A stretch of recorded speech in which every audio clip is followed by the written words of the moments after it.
The things that matter most happen right in our own backyard. Our neighbors, our schools, the places we go, and the people we know. And now there's one news outlet where our story is told. Delaware Live. Locally owned, community-based news. Free to every reader, because Delaware's future belongs to all of us. Quality journalism we can trust to help us take on the day. Delaware Live. Our state, our news, our home.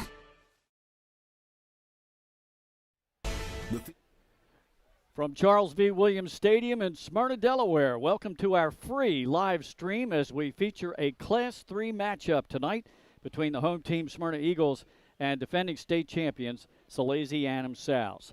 This is the first state ortho game of the week with 46 physicians and 22 physician assistants at 16 locations.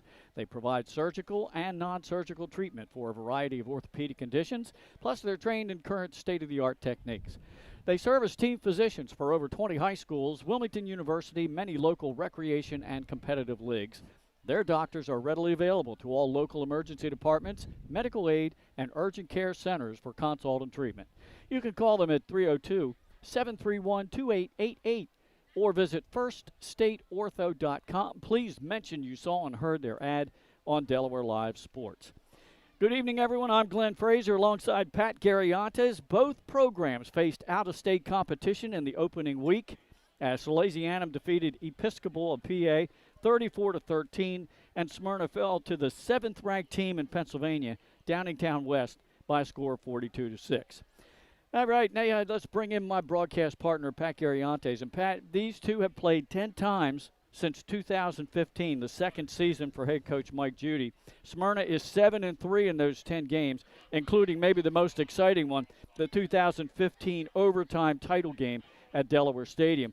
They played a pretty exciting game last year. The last time these two met, playoffs, first round last year, 41-40, came right down to the wire. What a rivalry. You're right. It's been a fantastic rivalry the last, hard to believe that I'm going to say this, but decade. But yeah, that last meeting, that playoff game, ended up being the game of the playoffs. It was a really close game. Came down to the very last play of the game. Yeah. I know that play was broken down by many people and Twitter to figure out, did he get in? Did B.J. Aline get in? Did he not? Regardless of if the play stood, Salesianum moved on, went on to win a state championship. It was a heck of a showing by Smyrna and a heck of a job by this coaching staff here under head coach Mike Judy. All right, that's a little bit about the rivalry. We'll get more into these two teams and the starting lineups when we come back after the national anthem. Hi, I'm Scott Kammerer from Soto Concepts. Today we're at Fish On in the Villages of 5 Points. Come check us out. Fish On is committed to serving beautiful, simple coastal cuisine in a cool atmosphere with a happening bar, spacious dining room, and outside patio. Popular dishes include the seafood stew and fresh oysters from the raw bar. Fish On's recently renovated event room and is the perfect spot for your next event. Fish On in Lewis in the Villages of 5 Points, open 7 days a week, best happy hour around. See you soon. Hi, I'm Scott Kammerer, president of Soto Concepts, the best restaurant group in the state, and we're inviting you to come join our team. Soto Concepts is a growing hospitality company with 16 restaurants and a variety of other hospitality businesses, all located in beautiful southern Delaware. We have recently added many departments to our executive leadership team, including a training department, a property development department, and a construction department. We invite you to come live at the beach and work with a growing restaurant group with many opportunities to advance your career. Soto Concepts Restaurant Group, come check us out.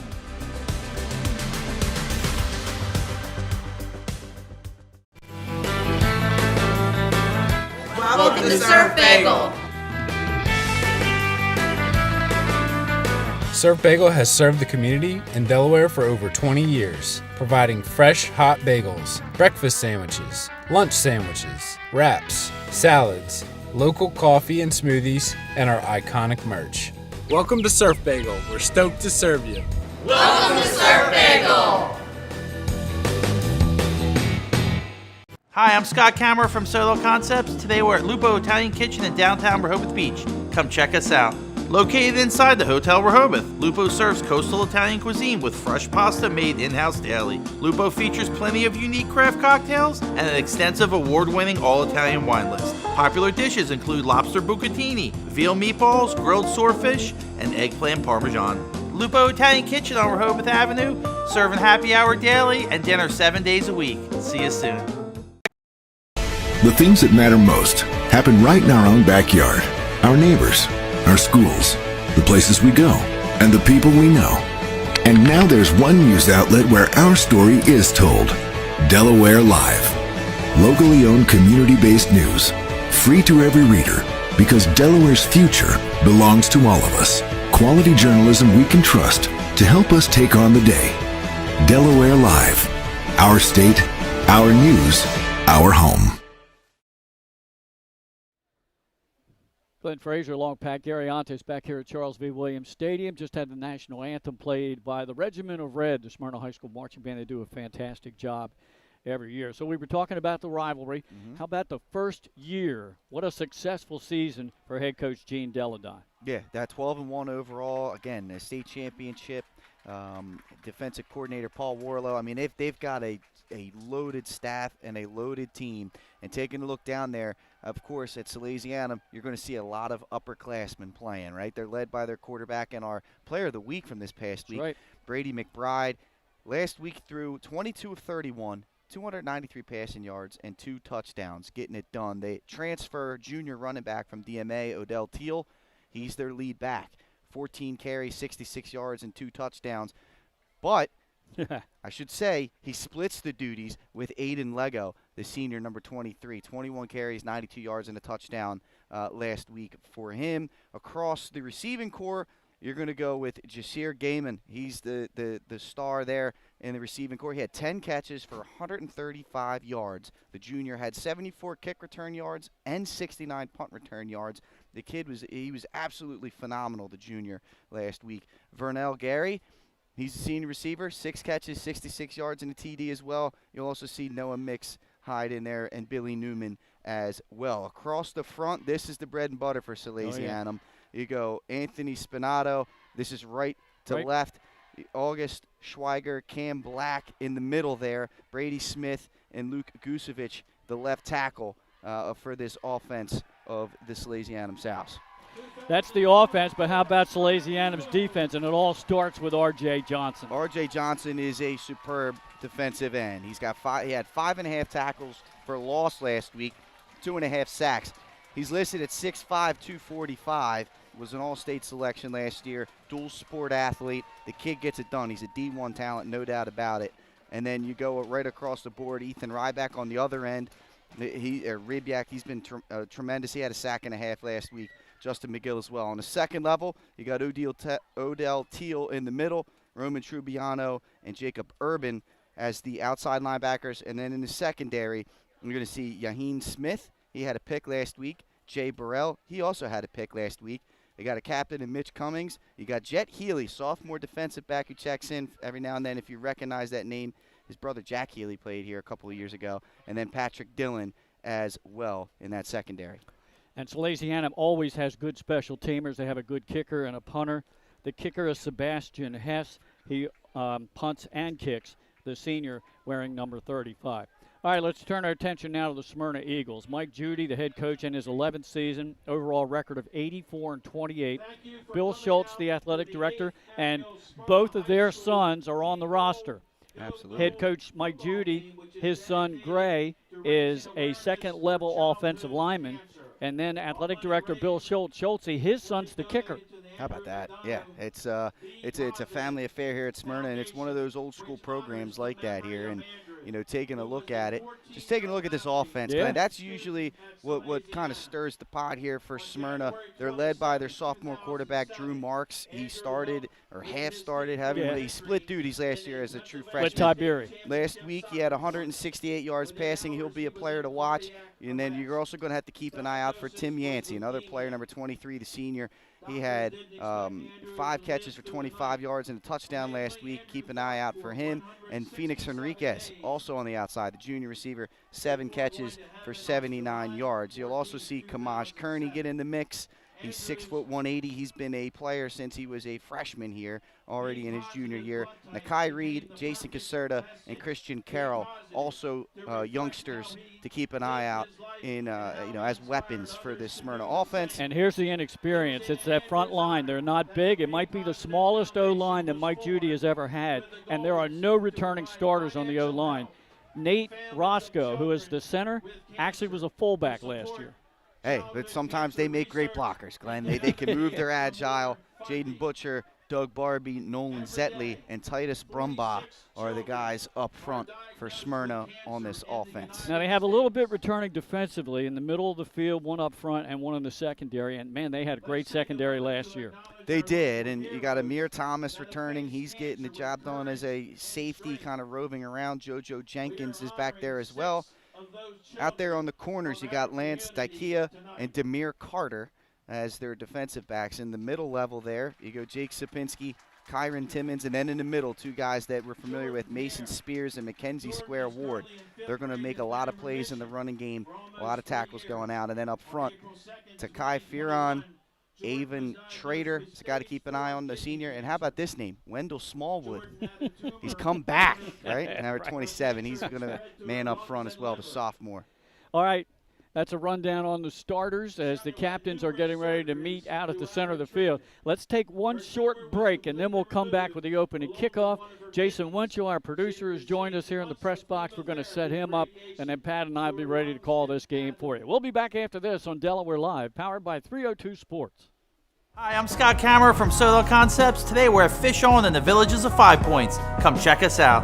Fish On is committed to serving beautiful, simple coastal cuisine in a cool atmosphere with a happening bar, spacious dining room, and outside patio. Popular dishes include the seafood stew and fresh oysters from the raw bar. Fish On's recently renovated event room and is the perfect spot for your next event. Fish On in Lewis in the Villages of 5 Points, open 7 days a week, best happy hour around. See you. Hi, I'm Scott Kammerer, president of Soto Concepts, the best restaurant group in the state, and we're inviting you to come join our team. Soto Concepts is a growing hospitality company with 16 restaurants and a variety of other hospitality businesses, all located in beautiful southern Delaware. We have recently added many departments to our executive leadership team, including a training department, a property development department, and a construction department. We invite you to come live at the beach and work with a growing restaurant group with many opportunities to advance your career. Soto Concepts Restaurant Group, come check us out.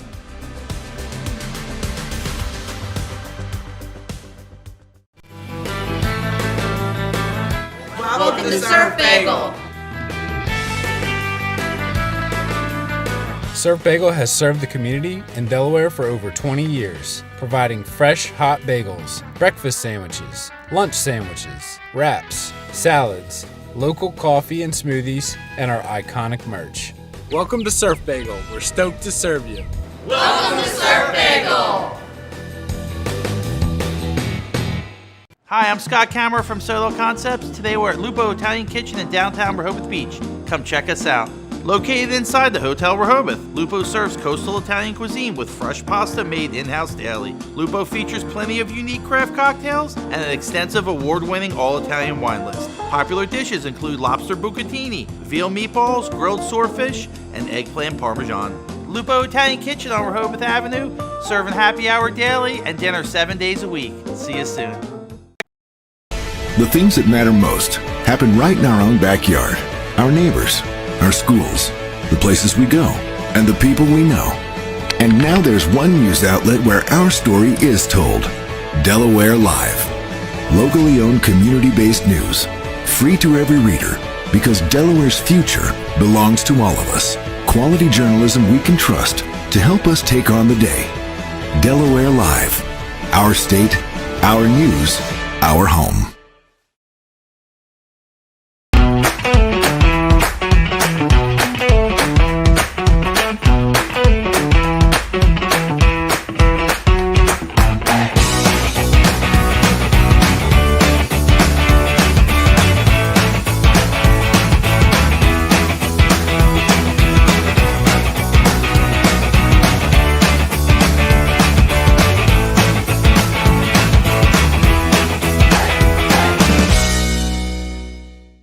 Get the assurance that your HVAC system is what you need with Ambience. Ambience provides you with over 25 years of experience in the heating, cooling, and plumbing industry. The team at Ambience Heating and Air Conditioning provides high-quality residential HVAC installations, maintenance, and repairs in new and older homes in the Delaware, Maryland, Pennsylvania tri-state area. You may not realize it, but half of your energy costs go to heating and cooling. Make sure your energy dollars count and call us today for a free estimate. 302-239-HVAC. 302-239-4822.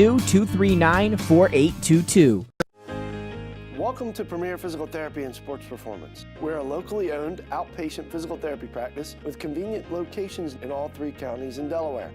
At Premier, we have experienced physical therapists with advanced credentials, but their hospitality, passion, and enthusiasm is what makes the difference for you. Find our convenient locations at premierptsp.com. You may have tried physical therapy, but have you tried Premier?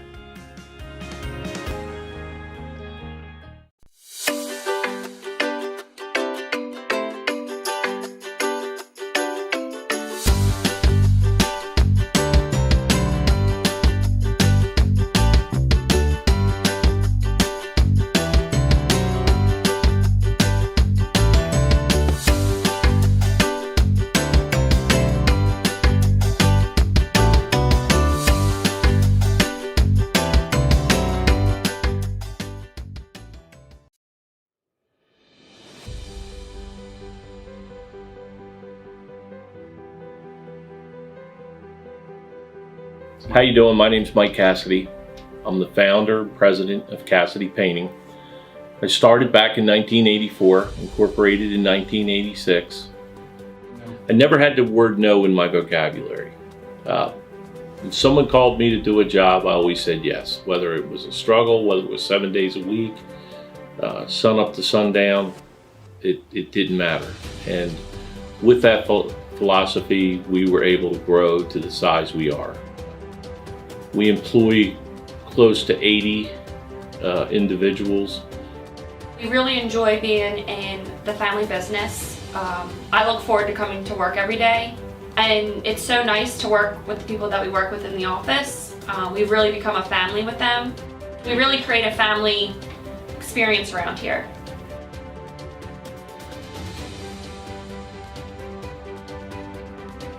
And Cassidy Painting is a very diversified company. We don't say no to anything. We deal with everything from epoxy floors to painting buildings to spray foam insulation, spray fireproofing. If it deals with a coating, we can handle it. So when our customers call and they're under the gun and they know the need to get a job done, they know who to call because we perform. We've always been performed. We've never been replaced out of 37 years of business. For any of your painting needs, we can handle it.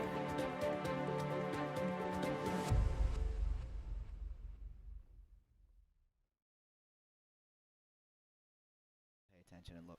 All right, we're back here at Charles V. Williams Stadium. Nice night for a football game. Smyrna will receive the opening kickoff and move from your right to your left across your screen. Of course, Smyrna in the home reds, jerseys, pants, white helmets, and Salesianum in the road whites with the gold helmets. It is 74 degrees here in Smyrna. We got a nice little breeze. It's partly sunny. We're going to have this game played mostly in the 70s. Might get into the upper 60s by the end of the game. The referees for the game, a referee is Terry Handy. He's the white hat. Umpire is Wes Girardi. Line judge is Vino Woolwine. The field judge is David Moyer. Side judge Tom Parker. And up here in the box with us, the clock operator is Josh Boise. We're about ready to go. By the way, the captain's out there for Smyrna. It was Nate Roscoe, Kamaj Carney, and the other captain for Smyrna, Mackenzie Square Ward. Captains for Salesianum out there tonight, L.J. Smith, Roman Trubiano, and R.J. Johnson. So the Eagles will go offense first. And that means kicking off for the Sows will be Sebastian Hess. And back deep for the Eagles, it'll be Kearney to the near side. And Henriquez. And Phoenix Henriquez, two wideouts, back to receive the opening kick if the kick gets that far back. All right. All right, we're ready to roll here. Number one versus number 6, I believe, in our Super 7, with Salesianum ranked number 1. I say these guys have had number 5, Smyrna. We'll bump them up one more. We've got them ranked number 5. All right, Glenn. About ready to go. Yep. As we continue on this rivalry. Hess is just waiting on the official whistle. It's a great night for a game. Salesianum side starting to fill up a little bit. Smyrna side already at just about a capacity. They turn out here to watch their Eagles. Speaking of Eagles, there's another Eagle team playing tonight in Brazil. How about that? I'll tell you, man. Season opener for the Birds. Friday night lights for the NFL. I got a bone to pick with Roger Goodell on this one. All right. Hess boots it spiraling deep inside the 10. And I believe Enriquez went back in the end zone to receive it. He did. Automatic touchback. Smyrna will operate first from their own 20. All right, here we go. Glenn, first look here at the Smyrna offense. And Drew Marks. Be curious to see if they lean in years past. They've done a good blend of run and pass game. Do they go pass heavy? Do they still, rely on Yancey? I'm curious to see how they approach attacking this Salesianum defense, particularly with that pass rush led by R.J. Johnson. As always, they spread the defense out. 2 receivers, top and bottom of your screen. Marks in the gun. Yancey behind him. Looks like Sally's has Teal at defensive end. They're going to throw screen out to Enriquez, and he could not break a tackle. Good one-on-one tackle across the field. That was. I mean, way to come up from your defensive back position, Patrick Dillon. Enriquez is a blur in the open field. Very quick, very shifty, and can turn the burners on quick. Dillon came up, attacked the hip, and a great tackle to prevent a big play. In fact, tackle for loss. Yes, loss of a yard, 2nd down and 11, back at the 19. Smyrna, they don't huddle. They go without a huddle. Hurry up offense. This time they hand it off up the middle. Good stutter step move by Yancey. He avoided the first defender, but not the second.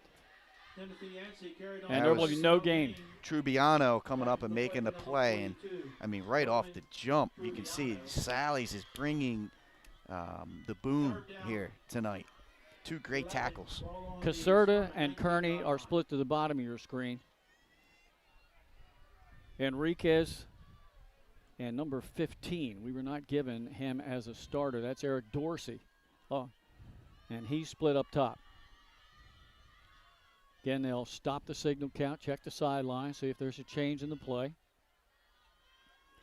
3rd down and 11 for Smyrna. Gotta get the play off. You're about to get a delayed game. Yeah, coach had to call timeout. Looked at Mike Judy, and he looked at the side judge there and said, hey, timeout. And typically you see that back judge in the middle of the field. And, again, young quarterback, Drew Marks there. I don't know if he located where exactly that back judge was. He was over here on that Smyrna sideline. And you can see here's a timeout. They're going to bring the whole team out there, Smyrna. Yeah. So there's going to be a team message here.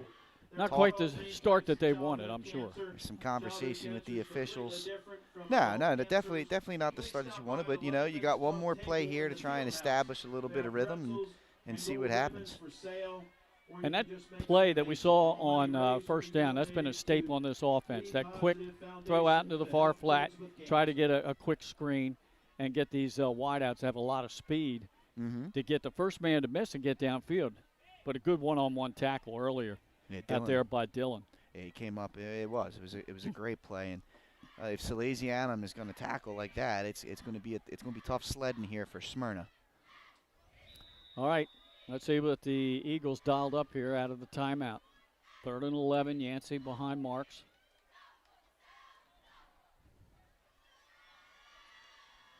Takes the snap, throws again, top of your screen at the 20, and maybe 2 yards to the 22, maybe the 23, and that is it. On the catch once again is Enriquez. Salesianum flying around the field there. And Burrell, he came up. And Burrell, he did a great job coming up, making a tackle. Enriquez really just couldn't get started. This Sally's defense is swarming. Kearney punts for Smyrna. And back deep, standing at his own 45-yard line, that is the ever-dangerous Jazir Gaiman. How about this, Smyrna punting? We're just not used to seeing that. Exactly. Over the last 10 years. You got that right. I do like that they have Kearney back there in case they want to fake at some point. High punt, good hang time. See if it kind of bounces. It takes a Smyrna bounce to midfield.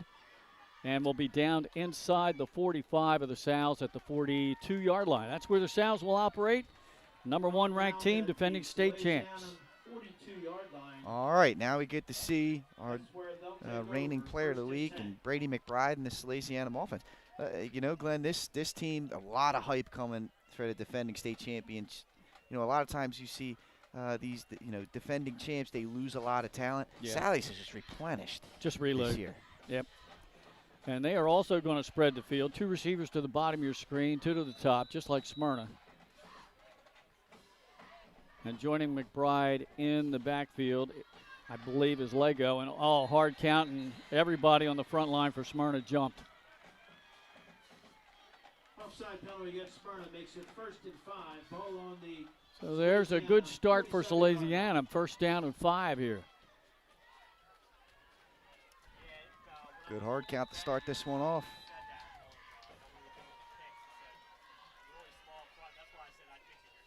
Straight back, looking to pass. Throws a long pass downfield. Great catch in stride down inside the 5-yard line to Noah Mix. What a you couldn't walk the ball down there any better. McBride, a beautiful throw. We talked about it last week. He was 22 of 31. You don't see a lot of completion to attempt ratios like that at this level. That was a elite throw, dropping it into the bucket for a big play. Yeah, big play. How about 49 yards on 1st down? Salesianum 1st and goal at the Eagle 3. There's the snap. It's a give. Trying to get outside. Good stick in the backfield. Tackle made by number 14, Timmons. Timmons, great work by the sophomore, working through some blocks, getting upfield immediately. There was just nowhere for the DMA transfer Odell Teal to go. He lost 7 yards. That was a big-time tackle for loss. So it'll be 2nd and goal from the 10-yard line. 2 receivers to the bottom of your screen, 1 at the top. Lego, he gets the give. Tries to bounce off the left side. He moves the pile close to the 5, but there is a penalty flag thrown in the Salesianum backfield. Yeah, let's see where this is. Once again, our referee tonight, Terry Handy. He threw the flag.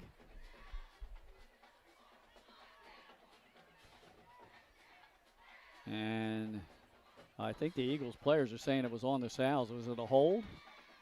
It is a hold. I'm sure Coach Judy wants to back them up 10 more. They were at the 10 with a 1st down and goal. Now they'll go back to the 20. Let's see where they actually spot it. And it'll be 1st down and goal. This Salesianum players momentarily getting in the way of the referee. Out to the 20-yard line. 2nd down and goal from the 20. Got some almost press coverage here from Smyrna. Lego to the right of McBride in the backfield. McBride, and there's a whistle before the snap. I'm not sure the officials were ready. Yeah, I'm not sure either. I think that might be what it was, Glenn. Yeah, no penalty. They weren't. Everything wasn't set. First possession of the game for the Sows. On the first play, a 49-yard pass play that set them up at the 3, but now they're going in the wrong direction. McBride takes a snap, rolls near side, sets up, throws into the end zone, wide open, and he missed him. Yes, he did, Glenn. I mean, it was a wide open Billy Newman back towards the goalpost, and kind of reminded me a little bit, if you folks at home watched that NFL game last night, it was the 3rd and goal play. Lamar Jackson misses Zay Flowers in the back of the end zone. He just he didn't quite lead him perfectly there. Newman was in perfect position back there. It's tough throwing that football on the run. McBride couldn't connect. All right, 3rd and goal from the 20. McBride has Lego now to his left. Drops straight back, happy feet, pressure's coming. He throws it out of bounds. He just wanted to get rid of it. And that'll bring up 4th and goal from the 20. Do they kick a field goal here? Oh, it looks like they're bringing out a whole new unit, Glenn. I think they have the wind. Yep. So it looks like we might see Sebastian Hess, and we will. What a job by the Smyrna defense, Glenn. Sebastian's younger brother, Emery Hess, is the long snapper. Dylan is the holder. They're going to set this at the 27-yard line. This will be a 37-yard attempt with the wind.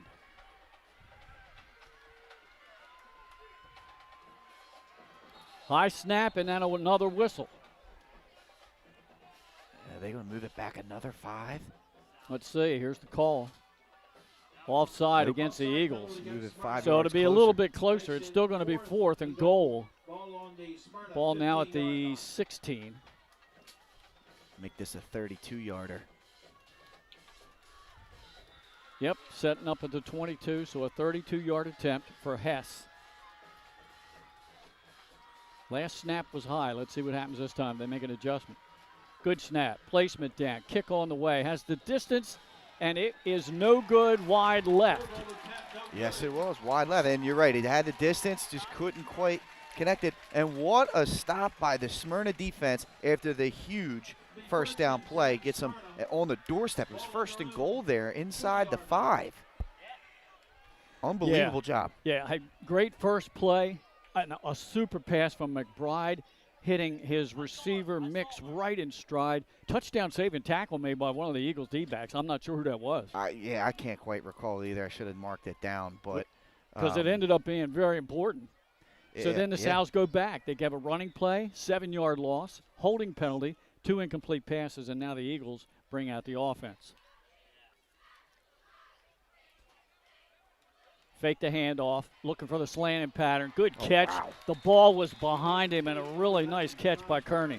Kearney, again, he's been a pretty vital part of this offense since he was a freshman, now a junior.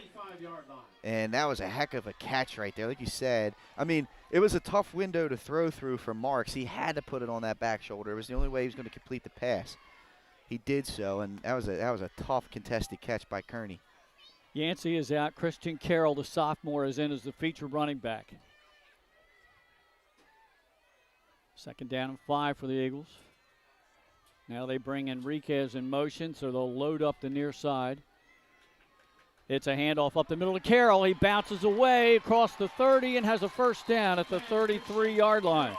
Good work there. Good patience shown by Carroll. He waited for the blocks to develop, bounced his way to the hole, and gets ahead for a first down. Good, nice job there. Those defensive ends are really pressuring upfield. He was able to sneak right underneath them and get the first down. From their own 33, the Eagles with 7:10 to go in the opening quarter. 1st and 10, their first down of the game. 2 receivers to the bottom, 1 to the top. Now Enriquez will go in motion. Fake the run play. They throw top of the screen. Enriquez makes the first man miss. 35-40, 45-50, and then bounced out with a first down. Heck of a job, and they're gonna do that. They're gonna get number 7 the football and let his speed take over. That time Sally's was a little bit, playing off coverage, and he got a great block by Eric Dorsey out there that kind of sprung him. Big time play there, and this is what we're used to seeing from the Smyrna offense. Quick hitters. Get it to their athletes. Let them make plays in space. That's one thing that I've noticed the last few years with Smyrna. Not only do they have good wide receivers that can catch the ball, they have wide receivers that block well downfield. Mm-hmm. Right at midfield, 1st and 10 for Smyrna. And they're starting to get a little momentum here. I think the defense gave that momentum to them with that stand they just had. Oh, yeah, it had to get them juiced up. Enriquez comes in motion to the near side. Marks waits for him. They give the handoff right up the middle. Oh, my Lord. Carroll broke one tackle, but then he was just pushed back. That was L.J. Smith coming up and laying the wood there. I mean, that would be the old Slacks Hoagie Shack Whack of the week. What that was, man. He brought the boom on that hit. Carroll got 2 yards, and that was it. 2nd down and a long 8. Two receivers, top and bottom of your screen. At the bottom, it's Kearney and Caserta.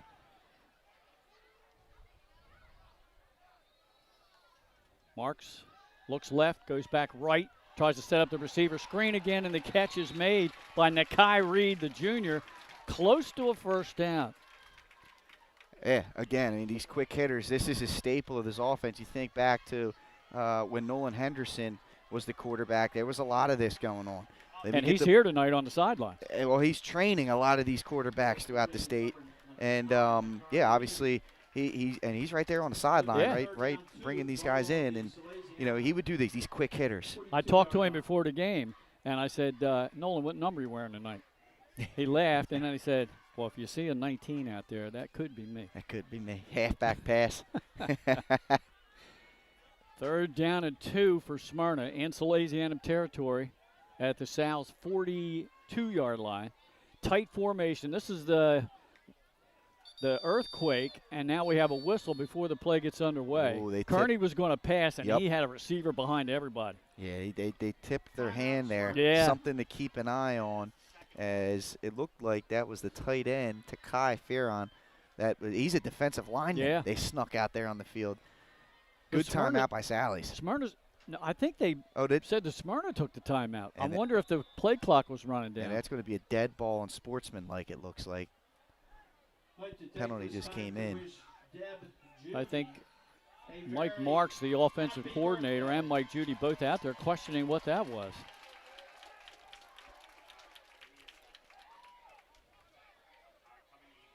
Well, they're writing a number down, and that'll be a very untimely penalty for Smyrna. They had a 3rd down and 2 up and coming, and we're moving the football.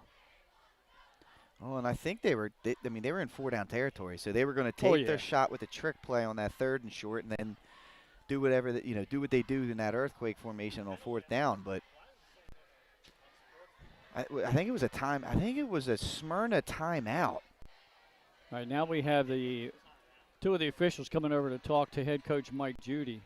And then I think we got an unsportsmanlike here after the play. Yep. Yeah, it is, and it's against Smyrna, so that is going to back them up on their side of midfield.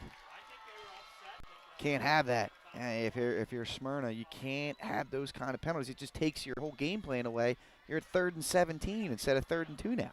Yeah, the Eagles are lined up out there as if they're going to play the ball from the Sal's 42, but I don't think they picked up on the penalty. So both teams with a big penalty to kind of stall drives here in this first half. Salesianum was on the move, big holding call. Backed him up from the 10 to the 20. And now Smyrna, after the 15-yarder, all the way back to their own 43-yard line. It changes the whole play calling here. Oh, yeah. We'll have to remember that earthquake play with Kearney throwing the pass. See if they dial that up again. So 3rd down and 17 for the Eagles. We're 5:14 to go in this opening quarter. We're scoreless. Glenn Frazier and Pat Gariantes. Jason Winchell producing. We got Gashler, Logan Gashler on camera. It's a handoff up the middle, and that goes nowhere. That didn't fool anybody. There's a loss of 2 more yards. Both options were swallowed up. Odell Teal and Trubiano really played that read option really perfectly. Teal took quarterback, Trubiano took the halfback, and that's a big-time stop. Taking advantage of the penalty right there, Salesianum. Yep. All right, so with 4:49 and counting to go here in this opening quarter, Kearney will go back in punt formation, and the ever-dangerous Josiah Gaiman, the return specialist for Salesianum, back inside the 30-yard line.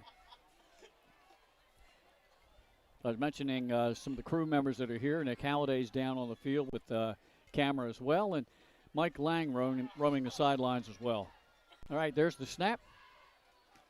Again, a high punt, probably not returnable. Takes another Smyrna bounce inside the 30, 25. Oh, we've got extracurricular we're gonna get going a penalty on here. We're going to get oh, my goodness. I'm shocked we didn't get a penalty marker thrown right there. Shocked we didn't. The punt was down near the 21-yard line, but number 5 for Salesianum, and I didn't catch the Smyrna number. We're really engaged. What number? 15. Okay. Like, yeah. I'll tell you what, with all that going on, it's taken away from Smyrna's found themselves a punter, man. Kamash Kearney. Yeah. That's 2 really good punts. Saved field position on the first one. And this one, you just flip the field. Yeah, he's getting it up in the air, so it's not returnable, Pat, you're right. And then on top of that, he's getting a big Smyrna bounce both times, probably 10 yards on that one. All right, Sal's backed up their own 21.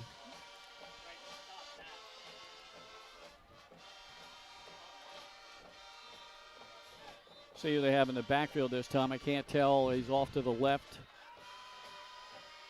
They give his right Teal. up the middle. It's Teal, and he got about 3, maybe 4 yards out to the 25. Good first down run. Good defense in terms of swarming there, but Teal wasn't touched until he got about those 4 yards. So good start here for Salesianum. Sal's go quickly. Teal stays in the backfield. He is to the right of quarterback McBride. They give it to Teal again. He breaks a tackle, has a first down up near the 35-yard line. You know, and this is what we've seen from him through his years at DMA. He's lined up primarily at quarterback over there. You know, he's got really good field vision. He's got good balance. He's a prototype running back. He's going to fit really nicely into this Salesianum offense. We saw another DMA transfer last night, Josh Roy, with over 300 yards rushing in that win for Caravel. And I had a friend of mine ask me, he said, where's DMA getting all these running backs? I said, I don't know, but they can't hold on to them. They can't. Yeah, you're right. And I'll tell you what, though, Roy's got that's a different kind of speed for that young man. Hey, that was impressive last night, how fast he was, how hard he runs. Yeah. We said unofficially at the game that we had him near 300, about 295. I went back and really totaled it up this morning, and he had a few more yards. 313 I had now. That's unbelievable. And I like how humble he was in the post-game interview, saying the first half was bad. Yeah. He said the first half was bad. I made mistakes. Right, he had 3 fumbles. And that's the only thing, and obviously 3 fumbles, you hear that, it's going to jar you as a football fan because that usually leads to points on the other end. But his defense picked them up. They came up with big-time stops against Hodson last night. All right, coming out of the timeout, 1st and 10 for the Sal's, their own 35-yard line. Man in motion. They fake the pitch. Now they throw it to the motion back, but he let him too far, incomplete, and intended for Jazier Gaiman. They had it, and it's a really, really nice play design there for Salesianum. There were 3 Smyrna defenders out here, but that was at least a 5 or 6 yard gain. McBride just let him a little too much out in front. Brings up 2nd down and 10. 3:20 to go in this opening quarter. And now we've got a penalty flag. And this is going to go against the Eagles. I think they jumped again. So they're just a little bit too aggressive on that front. Hey, Sally's has been disciplined on the snap counts. And I mean, I just think back to my days of playing under Coach Joe Hempel. He believed in that. Yeah. Do a couple hard counts. We would get teams 2 or 3 times a game on that. Teal remains in at running back. He gets the ball, slashes through the left side, picks his way up near the 48-yard line, and another first for the South. Yeah, good run. Teal, again, staying patient, finding his way through that defense behind that big offensive line who's creating space for him. And, again, taking advantage of the penalty yardage there. Yeah. I think that's one thing amongst maybe several others. Coming into the game tonight, the advantage Salesianum on the 2 lines. Give up the middle again. Now he tries to bounce it outside and gets into Smyrna territory down at the Eagle 45-yard line. A gain of 7. Made the right read. He needed to cut it up right there. The defensive end was really kind of bowing out and waiting for him to try and hit the sideline. Teal eventually made the right decision, cut upfield, and he picks up 7-8 yards. Put the foot in the turf, get upfield on that. His last 3 carries have been 10 yards, 8 yards, 7 yards. Clock running down to 2:30 to go in this first quarter. No score. Gives it again right up the middle. Breaking into the secondary is Lego. And Lego, it's a foot race. He's caught from behind inside the 10 down at the 7. Great speed by Amir Thomas coming up and tackling him from behind, saving a touchdown. But Lego, I mean, Sally's just a great job of really walling off the second level on that run And Lego he wasn't. And there was nobody in front of him. And if it wasn't for Thomas catching up, it's 6-0 Sal's right now. 37-yard carry sets them up for the second consecutive possession at 1st and goal. Now we've got all kinds of premature movement and a whistle. Well, that's, we were praising Sally's there for not jumping. That time they did. Well, they've been in this position before. Last time it was 1st and goal at the 3 and they were backed up. This time 1st and goal at the 7. And now it will be out to, well, they moved it out to the 14, so I guess they actually said Lego's knee touchdown at the 9, not the 7. So we'll give him a 35-yard run, not 37. 2nd and goal from the 14. Rolling far side. McBride looking out there, has a man. Leaping catch made inside the 5, and I think he got inside the pylon for the touchdown. Great job right there by McBride, rolling away, turning the shoulders, turning the hips, delivering the ball on time, and allowing Gaiman not only to catch the football, but allowing to catch the football and continue to run. And then Gaiman he's so quick, was able to get to that corner, turn it for the score. Nice work there from the Salesianum offense.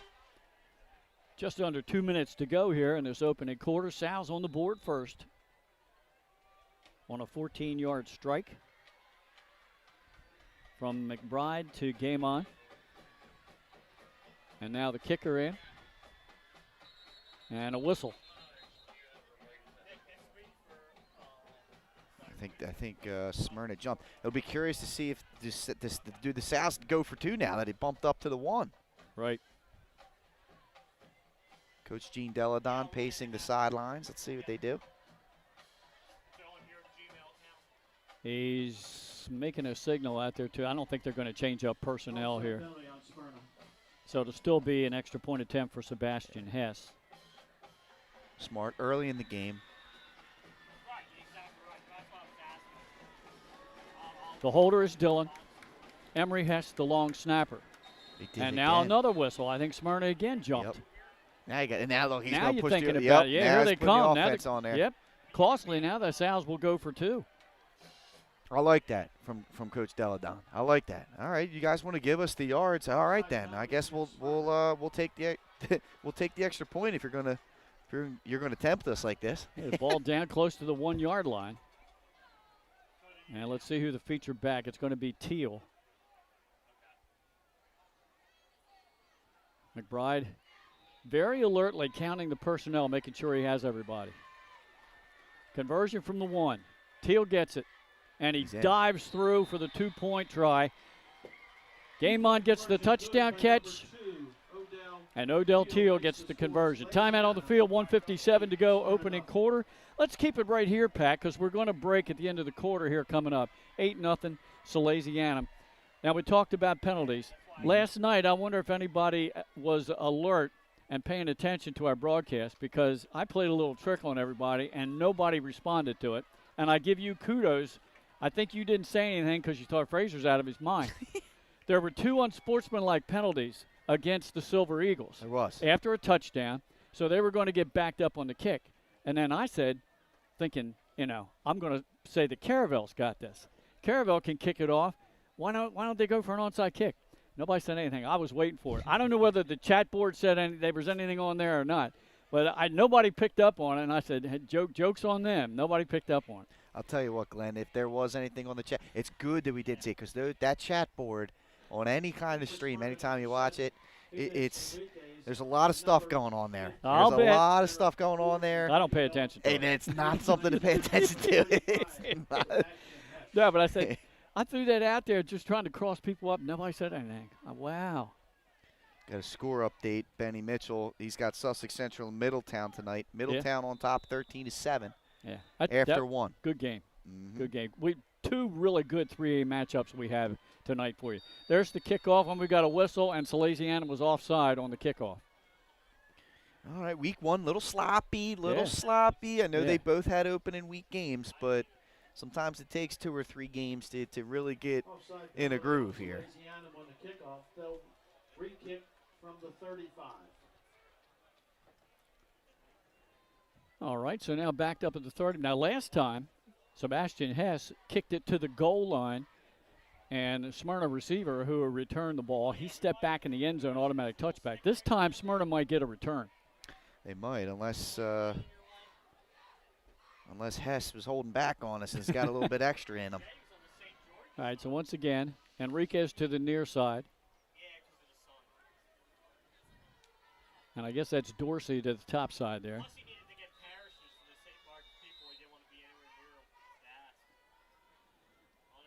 Sebastian Hess hits this one, spirals down, caught by Dorsey at the 12 up to the 20, and he is going to be corralled by a bunch of special team players out at the 23. Good coverage there by Salesianum, but a good return. Honestly, it was a really positive return right there by Dorsey. He stretched the field, tried to find an opening. He didn't find it. And instead of trying to continue his way to the sideline, he got upfield and just got what he could. That's actually a pretty good return there from Dorsey. Last time Smyrna had the ball, they moved it, got a couple of first downs, got into Salesianum territory, and then that unsportsmanlike penalty just killed the drive. So let's see what the Eagles do this time, down 8-0. By the way, the athletic director, Bill Schultz, his son is the kicker for Smyrna. And I asked Coach Mike Judy, I said, oh, extra points? And he looked at me and said, come on, Glenn. Fake the handoff. Marks has it himself. Across the 25, he goes out of bounds, I think just shy of the 30 at the 29. Great read there by Marks. He saw R.J. Johnson coming in there to wreak some actually, no, that wasn't R.J. Johnson. That was Ribyak that came in there. He saw him wreaking havoc, pulls it out of the belly, gets around the edge, picks up nice 6-7 yard gain there on first down. Nice work by the QB. All right, brings up 2nd down and 4.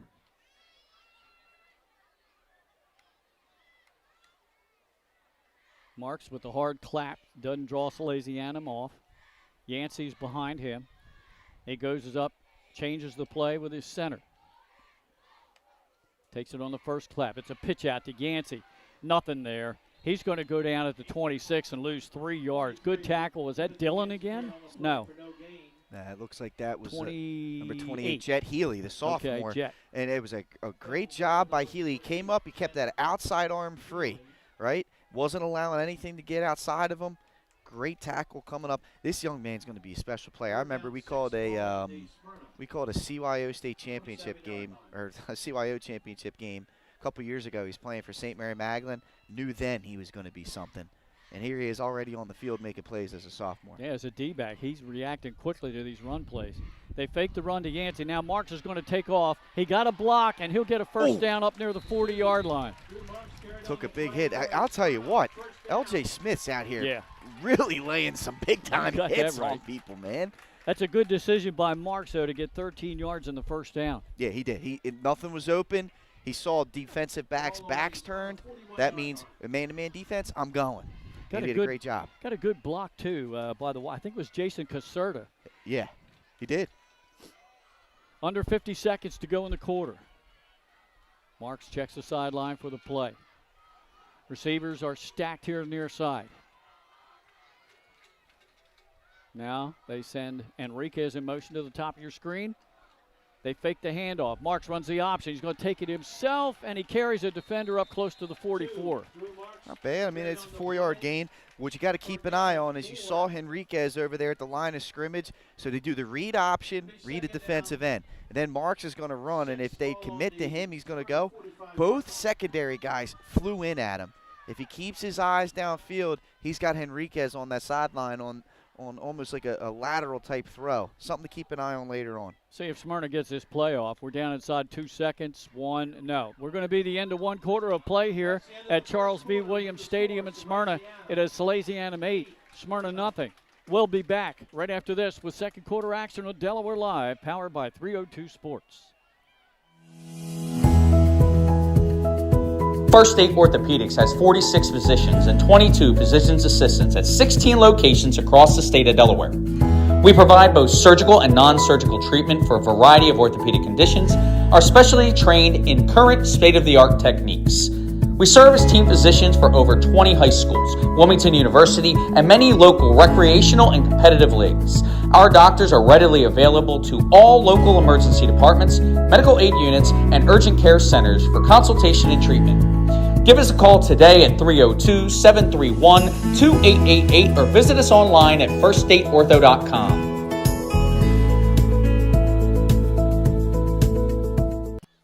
Glenn Fraser and Pat Garriante is calling this one for you as we're back here at Charles V. Williams Stadium getting ready for the second quarter. Jason Winchell producing. Also have Nick Halliday and Mike Lang down on the field, and Logan Gashler on camera, welcoming Logan back for another season with us. It's good to see Logan, man. Yeah. It's said he had a good summer. Good for him. Absolutely. And he lives very close to Dover High School, so we're kind of coaxing him to see if we can get him out for next Friday night's game. We'll be at D-High to watch Coach Timpson's Apo Jags take on the Dover Senators. Should be another good one, man. Yeah, it should be a competitive game. Absolutely. All right, we flip fields. Smyrna at their own 45 with a second down and a long 6. Two receivers, top side and bottom. Marks takes the snap, fakes the handoff, throws up top of the field to Kearney. Wow. He made one man miss, and I think he got close to the midfield. It'll all depend on the spot, Pat. Great work by Marks. Again, good play fake. He knew he was going to get a hit, but he had his feet set, and he delivered it on time with great mechanics out to Kearney as he was taking the hit. And then that's all. Get your athletes the football in space, let them make plays, and he sets them up with a third down and 1. Smyrna's going to bring in the earthquake formation. It's third down and a yard. They need to get to the 49 of the South. So Kearney and Yancey will be in the backfield to see which one takes the direct snap. They're looking to the sideline for the play. This is 2-down territory for Smyrna. Yep, third down and a yard. Now Kearney backs up. Oh, the snap went into the feet. Yancey takes it, and he's got the first down. Busted play, and he makes it. Good patience, and there was no penetration by the Salesianum defensive line. Smyrna did a great job of taking care of the line of scrimmage there, and that's really what allowed Yancey to be able and kind of dance in the backfield a little bit, wait for something to open up, and he plunged forward. If there's any penetration there by Sally's, that play's probably blown up in the backfield. Yep. Great work up front by the Eagles. They're going to stay with that formation out there. They're going to stay with the earthquake. First and 10 at the 47-yard line, 48-yard line of the South. Let's see if the snap's a little better this time. It is. Kearney takes it himself, runs behind a blocker. He coughed it up. Salesianum has it. They're running down the field. That's number 5, and he's running for a touchdown. Burrell. Javion Burrell, the junior. A hard hit. The ball got popped out, and I think Burrell picked it up on the fly on one hop. Fumble recovered by number 5, Javion Burrell. He returns it for a Salesianum touchdown, makes the score Salesianum 14. What a job there. I couldn't quite see who popped it loose there, Glenn, but Kearney was fighting for those extra yards, and it just fell right into Burrell's lap, and he went to the house. He went at least 45 yards, close to 50, that. 55, right? Because you were on the opposite side of the 50. Oh, you're right, 55. Yeah, they had the ball to 48. I thought he got about a yard or two before the ball popped out.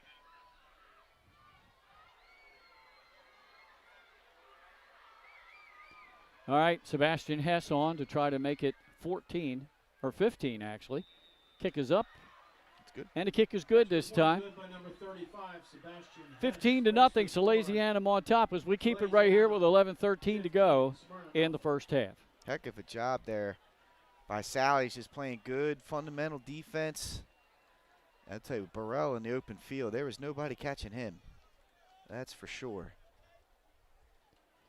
So this is the second night in a row that we've seen a scoop and score in the ball game, because that was the only touchdown last night for Hodson. And you know, Hodson's going to watch that film and really think back on some opportunities that they had. I mean, they forced 6 turnovers in that game, and the only points came off of that scoop and score. It was a wild game last night. I believe there was 9 total turnovers. Yeah, way too many turnovers, a lot of penalties. So there's some things there. Obviously, both coaches are going to have to look at film and clean up a little bit. But once again, congratulations to head coach John Reed for his 100th career victory last night. Yeah, it's a heck of an accomplishment. Coach Reed's put together quite a program down there at Caraville. Like I said, the last 3 seasons, their overall record is now, I think, 35-3. They've only lost 3 games. And one was that championship loss to Wilmington Friends. Hess's kick, kind of a liner, taken on the fly at the 6-yard line, up to the 20, and hit hard by special teams down at the 24. The Salesianum group is hitting out there, Glenn. On the return, Smyrna's Dorsey. Yeah, special teams, they're hard hitting out there. And that's usually been Smyrna's MO. They come out, they punch teams in the mouth. Exactly. And, the Sal's have really done it. So we've seen this trend here, Glenn, through a little bit more than a quarter. Smyrna's had some chance. They've moved the football against this Sal's defense. A couple of stalls. The turnover doesn't help. Yeah. But unsportsmanlike penalty really killed the one drive. It did. Yeah, and then the last one, I know. The fumble. Somebody did a great job to get a hat on the ball. Marks. Pressure's coming, blindside. He eluded that one, but that slowed him up and allowed 2 more defenders to get in. R.J. Johnson will get credit for the sack. They did the Spider-Man meme. How about that? They did the Spider-Man meme celebration. Yeah, Teal, the initial pressure. Johnson there to clean it up. Also saw pressure from McGill. And then the 3 of them do the Spider-Man meme pointing at each other like, what are you doing here? What are you doing here? Exactly. It's pretty creative. And I like that the refs didn't call like some kind of unsportsmanlike on that. Yep. These kids express themselves. As long as they're not taunting the other team, should be fine. 2nd down and 18 now. It's a handoff right up the middle, breaking a couple tackles, maybe getting a yard, 2. That was Cummings coming up from the safety spot laying the wood. This Sal's defense, man. I know I sound like a broken record here, but the hitting, they are getting some good licks out there. They're laying the wood. Carroll on the carry that time. He picked up 2. Got the ball out to the 18-yard line. 3rd and 16 for Smyrna. And penalties have really, really hurt the Eagles in this game. But they're only down by 2 scores, 15-0. Plenty of time this time for Marks, and just led his receiver a little bit too far, intended for Kearney. He couldn't quite get it there, a little bit off pace. One thing we haven't seen from Smyrna is a deep shot. Now again, I know you got a pass rush that you got to handle with, and an undersized offensive line, but that's the only thing we haven't seen from them. There's a lot of the short passing game right now. This will be the 3rd punt of the game for Smyrna. And you're right when you said it earlier. I think we've done a lot of Smyrna games. There haven't been that many games that have had 3 punts in the whole game. No. It's tough. They talk about a gauntlet to start the year. Got a really good out-of-state program in week 1. Yeah. It was a lot. Well, it was close. I think it was only 14-0 at halftime, but the game got out of hand. And now you come here and you're facing our number 1, Delaware Live's number 1 team in the state, Salesianum, defending state champs. Pressure came that time, but alertly getting off that punt quickly was Kearney, and it's going to be down up near midfield. Kearney's been good back there. I'll say that. Yeah. He's been pretty good punting the football. That was a smart punt there because he got it quickly away on a line drive, got it away from game on. It's like, you're not going to return this one. Salesianum trots the offense right back out on the field. They haven't really run the ball that much except for Teal on that one drive. 9.5 minutes to go in this first half. Sal's just inside midfield at the Smyrna 49-yard line. Lego is the feature back to the right of quarterback McBride. He's back to pass. Looks down the middle of the field again. Can he catch him in stride? A jumping catch made. Wow. And there was a penalty flag, which will be interference. What a catch that was. And now more flags after the tackle. It was Billy Newman. He just high pointed that football. The safety never turned around. That was a difficult. You know what? One thing I can say these first 2 weeks, a lot of receivers making difficult catches that require a lot of strength. That one was unreal from Newman, and we'll see. I think one of the penalties, like you said, Glenn, is going to be defensive pass interference. We'll see what I'm assuming it's probably unsportsmanlike after the play, but unbelievable. Great ball by Brady McBride. Yeah. Maybe a little bit underthrown, but not terrible at all. It was a good throw. Heck of a job by Newman, and then the penalty's going to be on Salesianum after the play. I don't think the defender ever turned around. He was just trying to run with him stride for stride. So the ball, it was a 35-yard pass play, and now after the pass, pass interference on the offense. Oh. So the catch is no good. That's an interesting. Obviously, you got a better visual down on the field. Maybe there was a push off. I don't know. It looked to me like he just went up and high pointed it. At the end of the penalty, so now Salesianum, instead of having the ball down near the Smyrna 20, they're going to be all the way back at their own. Good Lord, he's still going. Yeah, I mean, that's a 30 yards worth of penalties. That's all the way down to the 21-yard line. How about that's a 60-yard penalty? Swing. Basically, 60-yard swing and field position. And here we go, Glenn. We could say it, man.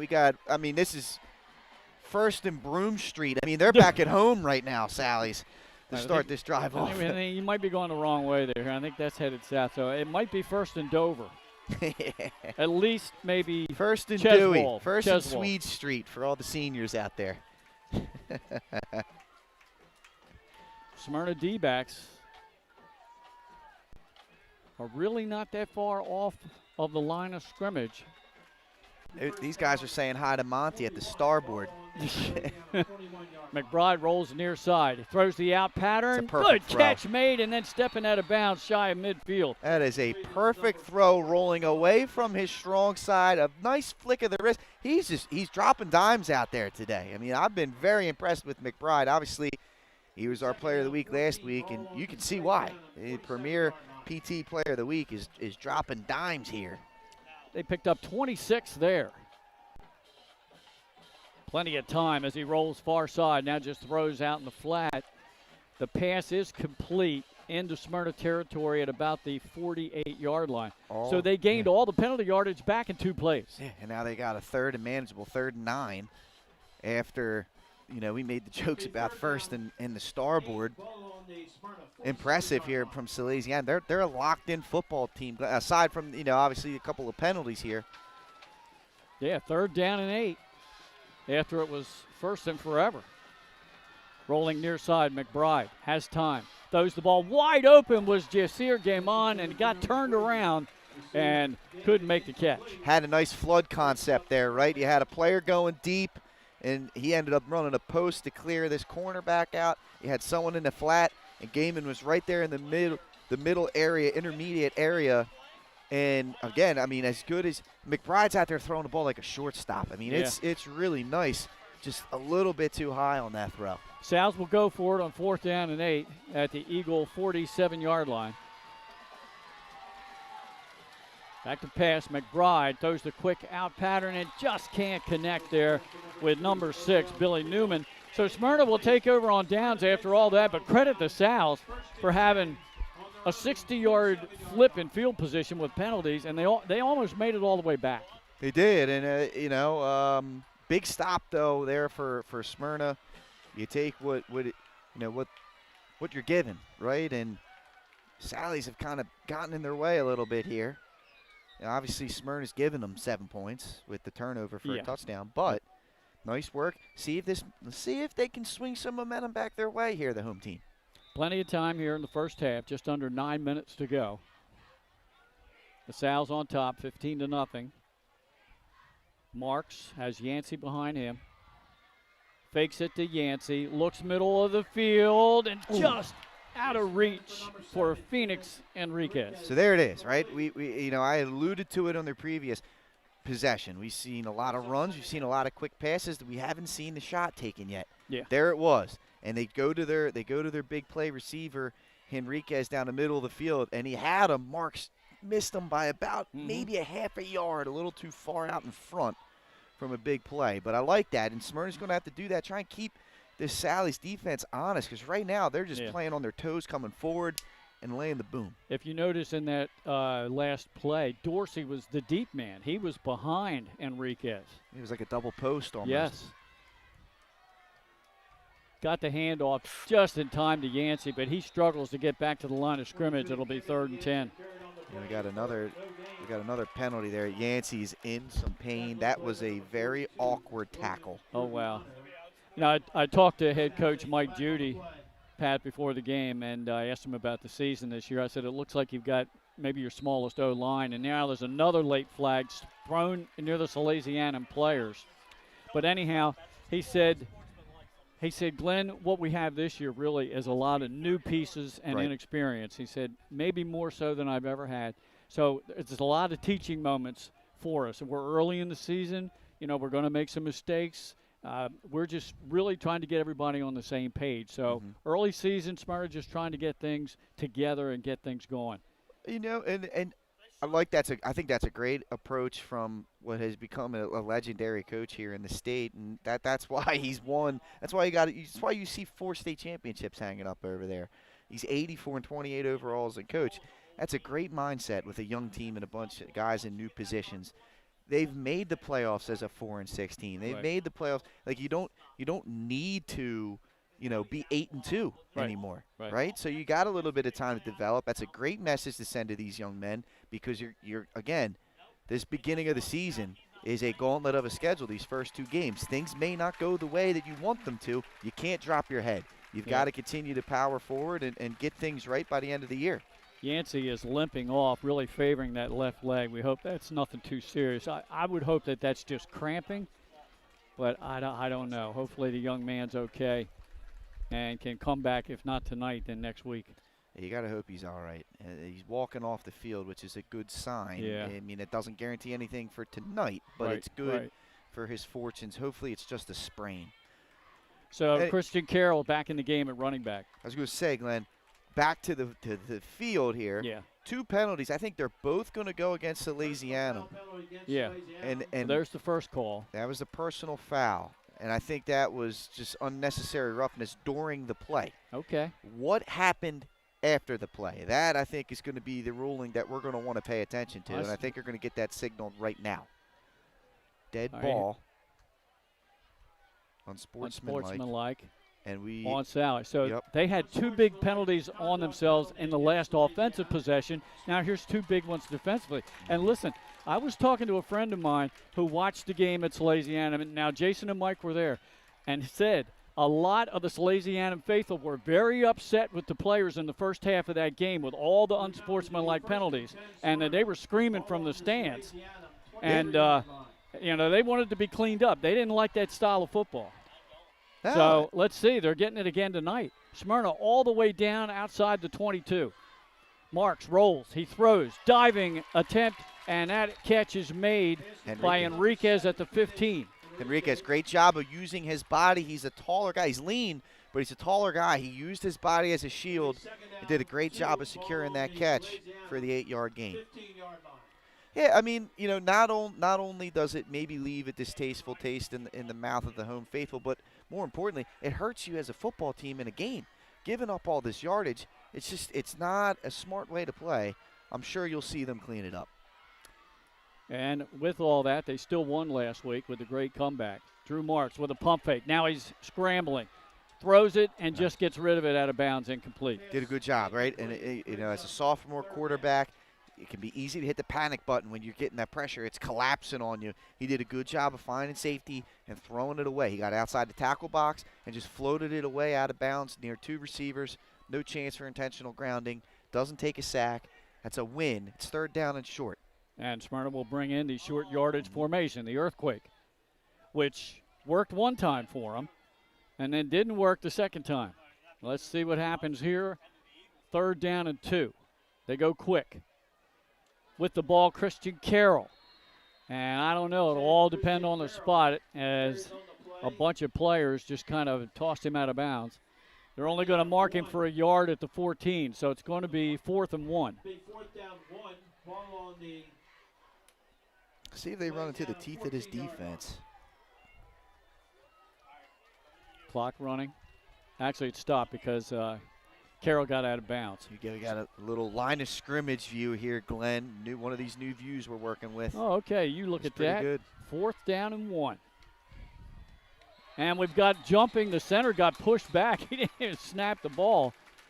And I believe Smyrna will get the first, and they will, on the penalty. It's great. Great work right there by the Eagles. Running the hard count. They jumped a few times earlier in this first half. You're right. And now they return the favor to the Sals here. 1st and goal at the 9-yard line, and Smyrna will stay with the Earthquake. Carroll and Kearney, the two backs. We'll see which one gets the direct snap. It goes to Kearney. Follows blocking on the right side, puts the helmet down. He might have gotten 2 yards to the 7, and that's it. We'll see at some point if they bring Marks back in to try and at least give the threat of the pass here. Yeah. We'll Spread see. the defense out. So now 2nd and goal from the 7. Clock running, 7:30 to go in the half. 15-0, the Sal's on top. Kearney gives the play to the line. He takes the snap. They run left this time. He's trying to get the far edge. Stiff arms one defender. No going. He's tackled back at the 10-yard line. Trubiano chased him down. And, right there from the jump, Glenn, on the snap, it looked like he had the edge. All he had to do was get to that. That's Sally's defense. Those pursuit angles and that speed was they just swallowed Kearney up. There's no way he could get outside. And they're going to bring Marks and the wideouts back into the game. They'll get out of the Earthquake. 3rd down and goal from the 10.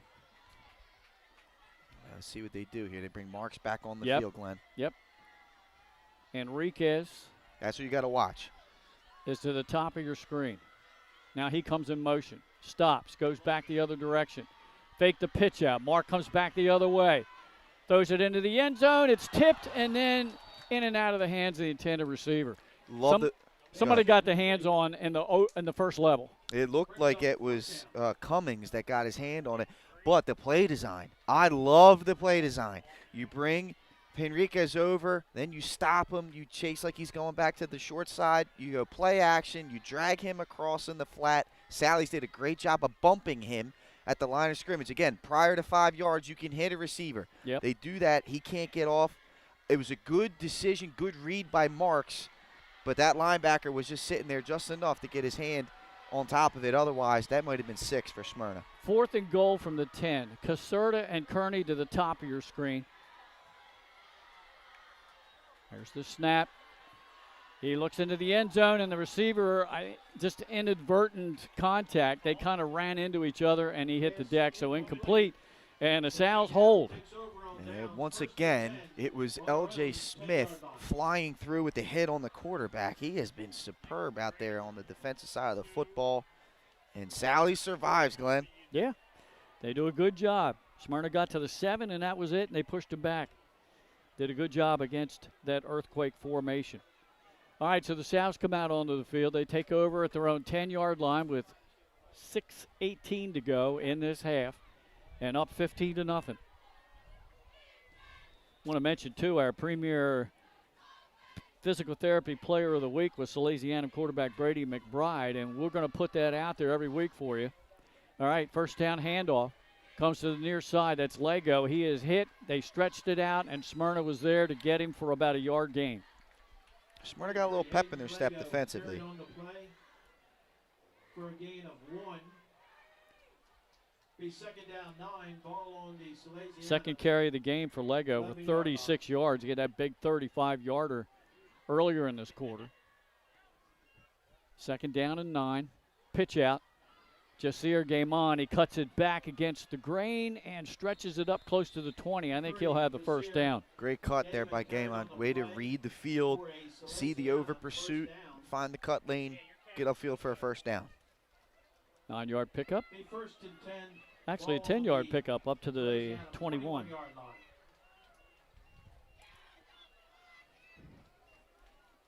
Salesianum trying to add to their lead. Moving the ball out from under the goalpost. Quick throw over in the far flat and almost another first down. And now another penalty flag along the Salesianum bench. The catch made that time. Calling on the Sows. I think that was Odell Teal that caught that in the flat on the wheel route. I think it Number 2, Odell. it was. Yeah, Teal. Yeah. Came out there on the wheel route. Flag on the play. And he got first down yardage. However, check the flag. Here's the call from our white hat, Terry Handy. Dead ball. Unsportsmanlike on the Sows. What's that, at 5? That's a lot. Sportsmanlike It's a lot. conduct penalty And it's against hurting them Salesianum. as a football team right now. They really have control of this game. Oh, and And- one on Smyrna, offsetting. Okay. Well, Offsetting penalty, this is one of those things where, like, unsportsmanlike as penalty on a both premier teams. team in the Ball state, offset. as a team that's looking to repeat and has the tools to do so, Yeah. you can't get into this game of talking and chirping. Just play your game. Just play your game. But, you know, I know that some people may call me the no fun police on that, but I'm sorry. Like, you can't afford to be getting 15-yard penalty after 15 yards. Eventually, it's going to come back to bite you. All right, Eventually. look, that's it. I'm going shopping this week. I'm going to buy a fedora, and I'm going to have NFP on the front That's it, for it. man. No fun No police. fun police. That's it, the fedora. and I'll tell you what, maybe that'll change my tune a little bit. Maybe I put the fedora on, I get a little more relaxed. I don't get as agitated by these kind of things. Hey, we all know this is a passionate game. Absolutely. But you got to keep things in check. Got to control it. Use it in between the lines during the downs. All right, first down for the Sows. They hand the ball off. He started left, and Lego goes back the other way. He's caught from behind. I don't think he got back to the original line of scrimmage. If he did, there's no gain. I think he should have stayed with his initial read because he came across the line. Now, there wasn't much there. Yeah. But trying to turn against the grain and go around the other side, it ends up being a 2-yard loss. He probably had a 2 or 3 yard gain if he just stayed with it true. I think you're right, Pat. We're inside of 5 minutes now in this first half. 15-0, the top-ranked team in the state on top, defending champs in 3A. McBride looks far side. Oh, pressure, and he's going to be sacked back at the 20. Even Trader. Never had a chance to get that pass off. Even Trader, tremendous pass rush off the edge. And like you said, McBride, his first read, I don't know if it was covered up or what, but he didn't get rid of the ball right away. He kind of pumped a little bit, took the hit, and that led to the sack. That backs the Sows up. Ball now at the 25-yard line. Trips to the near side. He looks far side. Throws the home run ball. Oh. Good job there by number 17, I believe that was, jumping in front. That was Bessick's. Heck of a job. So he had double coverage on that receiver streaking down the far sideline.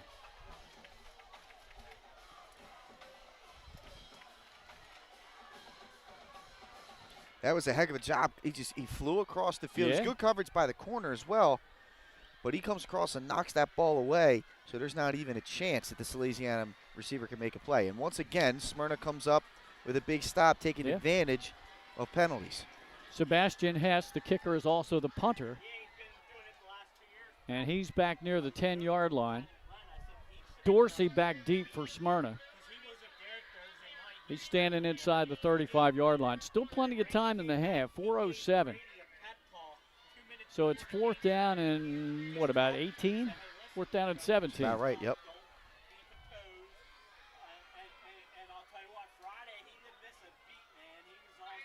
There's the snap. It's a good one by the long snapper. High punt, a lot of hang time. It's a short punt. Will it get a Sows bounce? No, it takes a Smyrna bounce, goes the other way. So the Eagles will have it in Salesianum territory. Start this drive at about the 45-yard line. That works out perfectly for Smyrna, and you got an opportunity here to come out of this half feeling pretty good. You want to put a score in here if you can, knowing that Salis gets the ball. So the defense had a goal line stop for Smyrna. They did give up the one touchdown, but the offense gave up the other.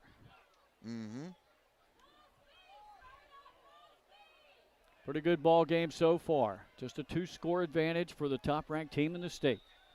Drew Marks stands at midfield. He has Christian Carroll behind him. Enriquez comes in motion to the near side. Takes the snap, fakes it.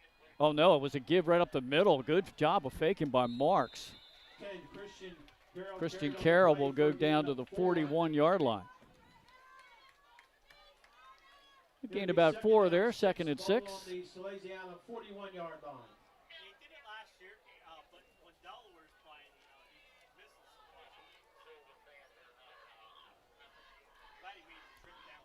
Drew Marks steps up to the O-line, gives them the play from the sideline. Once again, Carroll behind him. Once again, brings Enriquez in motion to the near side. Takes the snap, fakes the handoff, runs it himself, cuts up field, and he goes down at the South's 35-yard line, very close to a Smyrna first. Did a good job. Good decision. That time they had Enriquez covered up. You see him, Glenn, running over here, and he's looking the whole time. Can I throw that screen pass to Enriquez? The Sal's did a better job of covering up that time. He did get enough for the first. Clock running, 2:48. It was moving. They stop it momentarily to set the chain gang. So from the South's 35, fresh set of downs for the Eagles. Marks with Carroll behind him. Dorsey and Enriquez split to the bottom of your screen. Kearney and Caserta to the top. Marks turns around, says something to Carroll. Fakes the handoff, quick shot out into the flat. Wow. Enriquez spun around, broke a tackle, and managed to get back to the line of scrimmage. Just good job by Trubiano continuing to flow to the play. I mean, if he doesn't, Enriquez has nobody in front of him there if they're breaking the tackle.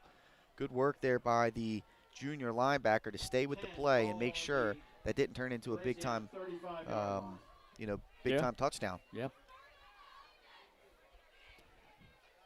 We're at 2 minutes to go in the half. 2nd and 10 for the Eagles. Marks checks the sideline. They switch up the play. Now Carroll splits confused. Out. Empty backfield. Marks takes it. He's rushed. He throws it. Are they going to give him the incomplete pass or the sack? He's thinking about throwing that flag. Looks like. I need to call him down. I think they're calling it incomplete, Glenn. The white hat is standing at the 45. You're right. They're going to give him the incomplete.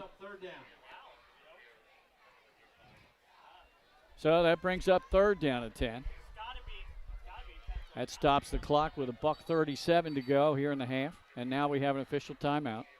I think they want to get together and talk about this. I think they want to get together. But, the lead official there, the white hat, had prime position. Yeah. He was in prime position for that. Yep. Play was in front of him. He was spun around by a defender, a blitzing defender. I thought maybe his knee touched before he got rid of that ball. And I thought, well, okay, our white hat, Terry Handy, he's going to say, no, you're down right there. It's a sack. Let's see what they do.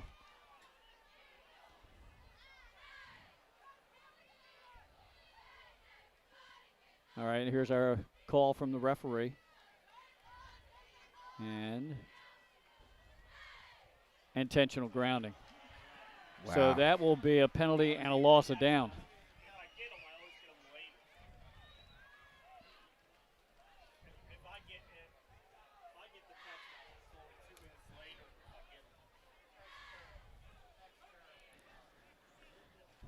So the ball, it was at the 35. Now they step off the penalty yardage. I mean, from up here, it kind of looked like it was grounding. It was kind of, there's no Marks receiver. knew he was in trouble. Yeah. I just need to get rid of the football. So, I mean, it's good that they stopped it and got the call right. Yep. So they marked off the 5-yard penalty back to the Sal's 40. Marks checks the sideline for the play. Now, make sure the officials have everything set.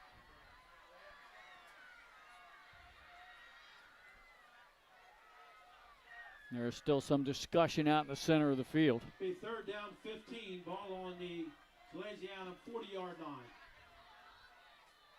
Let's see what the Eagles dial up here as we're late in the half. Enriquez in motion to the top of your screen. There's a snap. It's a handoff. Good sidestep move by Christian Carroll. He's down the field inside the 20 and close to the 16. It's a first down. Perfect play right there. You had man-to-man defense. You run that draw. The defensive end comes flying in. He's able to go underneath them.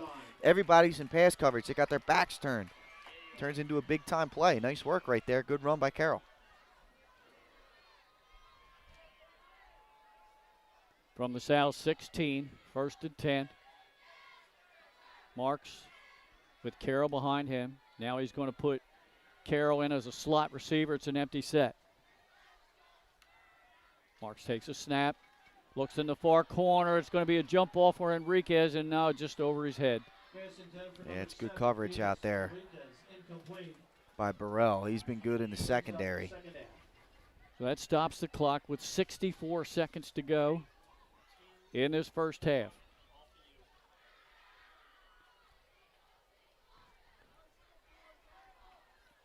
Official retrieves that football that went all the way back by the far fence line. And now we'll play the second and 10. Drew Marks checks with the O-line. Enriquez and Dorsey to the near side. Kearney and Caserta to the far side. Enriquez in motion. Oh, they gave it to Carroll, and he stumbled in the backfield. Yep, just tripped the turf monster. Got him, Glenn. Turf monster got him. So that's going to be a loss of a yard, it looks like. And now Smyrna will call a timeout with 50 seconds to go in the half. They want to set up this play, this all-important play. See if they can get on the board going into the locker room. It'd be a huge momentum lift for them. It would, and like I said, with Sally's getting the ball coming out of the break, I think it would be really good for the Eagles if they are able to punch one in, momentum-wise, confidence-wise, and you could turn around and just say, hey, look, you go in here at 15-7, 15-8, you could turn around and tell your team, if we don't fumble the football, if we just take care of what we can take care of, we're even with this team. Yep. You know, and sometimes just as from a mental approach, you know, the score right here can really help them to come out with, reckless abandon and come out with a bang in the second half. You get stopped right here, it's a little bit harder to get that same message across to your team. In their first games of the season tomorrow. All right, Salesianum. They've already broken from their defensive huddle.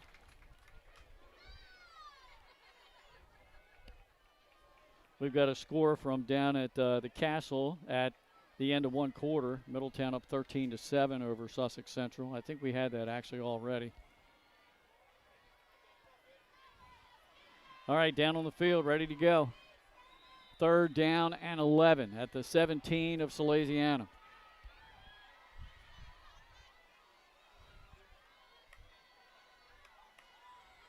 Marks clapped his hands a few times and then stops, turns, checks the sideline. See if they change up the play.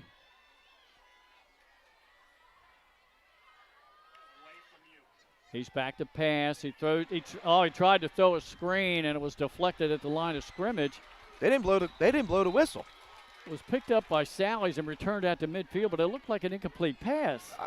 Huh? How's that not an incomplete pass? Look, there's a discussion that's being made. I don't know. Yeah, Odell Teal came up with the ball, but it was a pass, and it was deflected by Salesianum. Heads-up play by the Smyrna player, though, to at least tackle him. Yeah. Didn't hear a whistle. There you go, incomplete pass. That's correct. Incomplete correct pass. Call. Correct call. So they're going to bring it back to the 17. It'll be fourth down.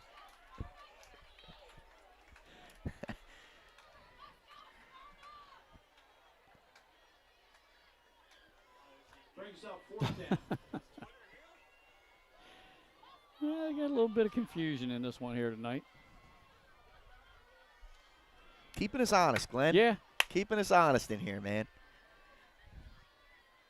4th down and 11. Smyrna does not have to score on this play, but they would have to go hurry up with 43 seconds to go.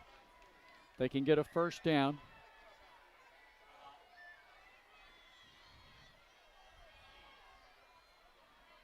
Two receivers to the top and the bottom of your screen. Marks surveys the defense, now takes the snap. Fakes it to Carroll. It's a quarterback draw. He started the line and then threw the pass looking for Enriquez, but they can't complete and connect there. So Sal's will take over on downs with 38 ticks to go. That's I'd like to see. I mean, almost thought it was going to be a little Tim Tebow pass. I'm going to run it and then I'm going to stop at the line of scrimmage. I'm letting my guy make a play on the ball, though. It kind of looked like he just threw that one away. I mean, even if it gets intercepted, it doesn't really hurt you there. No. Taking a shot, but nonetheless, well, a stop there by the Sows. Good work by them. And let's see what they do with 38 seconds. They're not really lined up to take a knee because McBride's in the gun, but he's bracketed by 2 running backs. He will take a knee, and that should take us to halftime. The offense for Salesianum going off the field. So we have a 15-0 game here at halftime at Charles V. Williams Stadium. Salesianum with the lead over the Smyrna Eagles. And we'll be back about midway through this halftime with some scoring updates for you, some unofficial stats. We'll do all that when we come back here on Delaware Live, powered by 302 Sports. Hi, I'm Scott Kammerer from Soto Concepts. Today we're at Fish On in the Villages of 5 Points. Come check us out. Fish On is committed to serving beautiful, simple coastal cuisine in a cool atmosphere with a happening bar, spacious dining room, and outside patio. Popular dishes include the seafood stew and fresh oysters from the raw bar. Fish On's recently renovated event room and is the perfect spot for your next event. Fish On in Lewis in the Villages of 5 Points, open 7 days a week, best happy hour around. See you. Hi, I'm Scott Kammerer, president of Sodell Concepts, the best restaurant group in the state, and we're inviting you to come join our team. Sodell Concepts is a growing hospitality company with 16 restaurants and a variety of other hospitality businesses, all located in beautiful southern Delaware. We have recently added many departments to our executive leadership team, including a training department, a property development department, and a construction department. We invite you to come live at the beach and work with a growing restaurant group with many opportunities to advance your career. Sodell Concepts Restaurant Group, come check us out.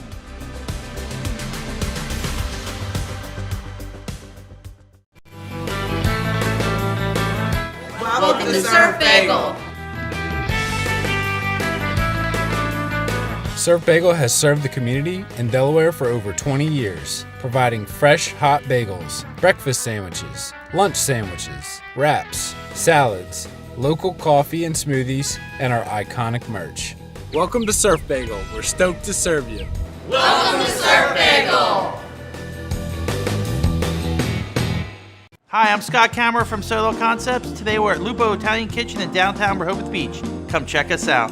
Located inside the Hotel Rehoboth, Lupo serves coastal Italian cuisine with fresh pasta made in-house daily. Lupo features plenty of unique craft cocktails and an extensive award-winning all-Italian wine list. Popular dishes include lobster bucatini, veal meatballs, grilled swordfish, and eggplant parmesan. Lupo Italian Kitchen on Rehoboth Avenue, serving happy hour daily and dinner 7 days a week. See you soon. The things that matter most happen right in our own backyard. Our neighbors, our schools, the places we go, and the people we know. And now there's one news outlet where our story is told. Delaware Live. Locally owned community-based news. Free to every reader, because Delaware's future belongs to all of us. Quality journalism we can trust to help us take on the day. Delaware Live. Our state, our news, our home.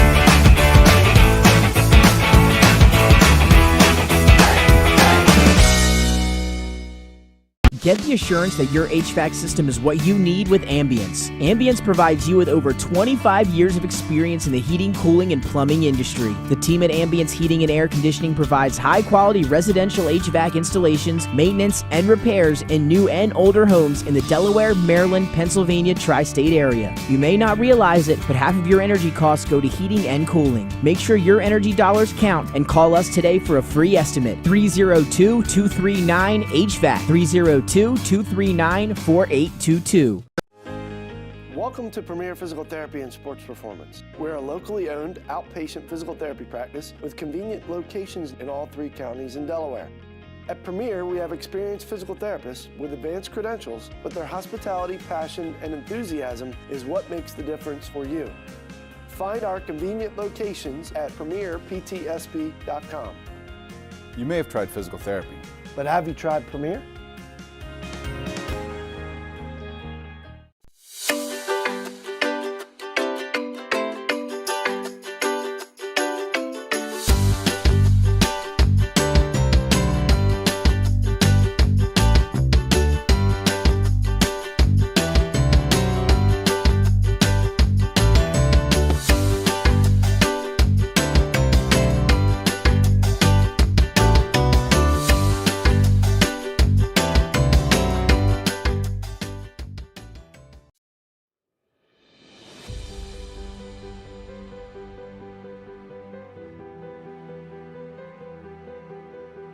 How you doing? My name's Mike Cassidy.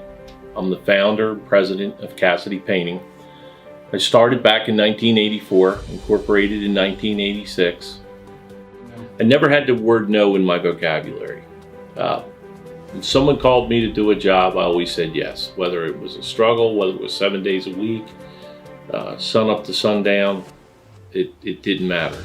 And with that philosophy, we were able to grow to the size we are. We employ close to 80 individuals. We really enjoy being in the family business. I look forward to coming to work every day, and it's so nice to work with the people that we work with in the office. We've really become a family with them. We really create a family experience around here.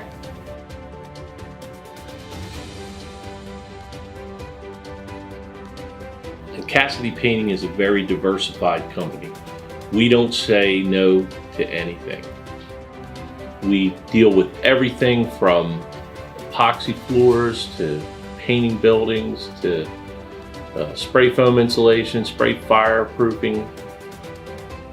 If it deals with a coating, we can handle it. So when our customers call and they're under the gun and they know the need to get a job done, they know who to call because we perform. We've always been performed. We've never been replaced out of 37 years of business. For any of your painting needs, we can handle it.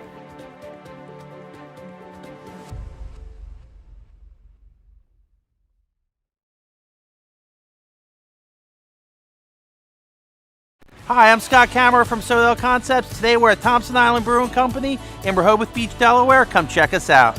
Located in the Rehoboth Gateway next to Blue Coast Rehoboth, Thompson Island will follow the Sodell tradition of serving beautiful, simple food that will pair perfectly with our fresh homemade beer. Thompson Island is a perfect place to have dinner with your family, enjoy happy hour with friends at the bar, or spend a day in the beer garden playing bocce ball and ping pong. Thompson Island Brewing Company in Rehoboth Beach, Delaware, open 7 days a week. Units and urgent care centers for consultation and treatment. Give us a call today at 302-731-2888 or visit us online at firststateortho.com.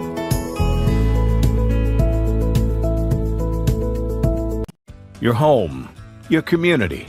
It's not just where you live, it's where you belong. At Dover Federal Credit Union, we understand what it means to be local. We started here, and we're not going anywhere. We're as local as it gets, and we like it that way. We're not just a financial institution, we are the local credit union that you can trust. Local people, local decisions. Dover Federal Credit Union. Hi, I'm Scott Kammerer from Soto Concepts. Today we're at Matt's Fish Camp in Fenwick Island, Delaware. Come check us out. Matt's Fish Camp features seafood classics, coastal comfort food, and chef-driven specials that pair perfectly with our large selection of craft ales, curated wine list, and camp cocktails. Matt's offers indoor and outdoor dining and is the perfect place to have dinner with your family, happy hour with friends, or enjoy lunch at the Raw Bar. Matt's Fish Camp in Fenwick Island, Delaware, open 7 days a week year-round. See you soon. Wraps, signs, banners, and promotional items that can help your business stand out from the rest. Looking for an excellent way to convey a professional image? Customized promotional products are the perfect way to target new customers, increase employee retention, and boost your brand awareness. Let the professionals at Cassidy Graphics bring your advertising ideas to life.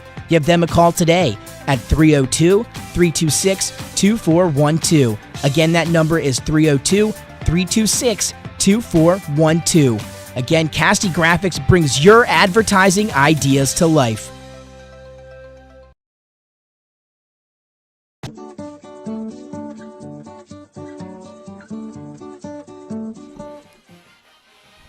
Glenn Fraser alongside Pat Gariantes. Jason Winchell is producing, and Logan Gashler on camera for this one tonight. In the background, you can hear the sounds of the Regiment of Red performing here at halftime.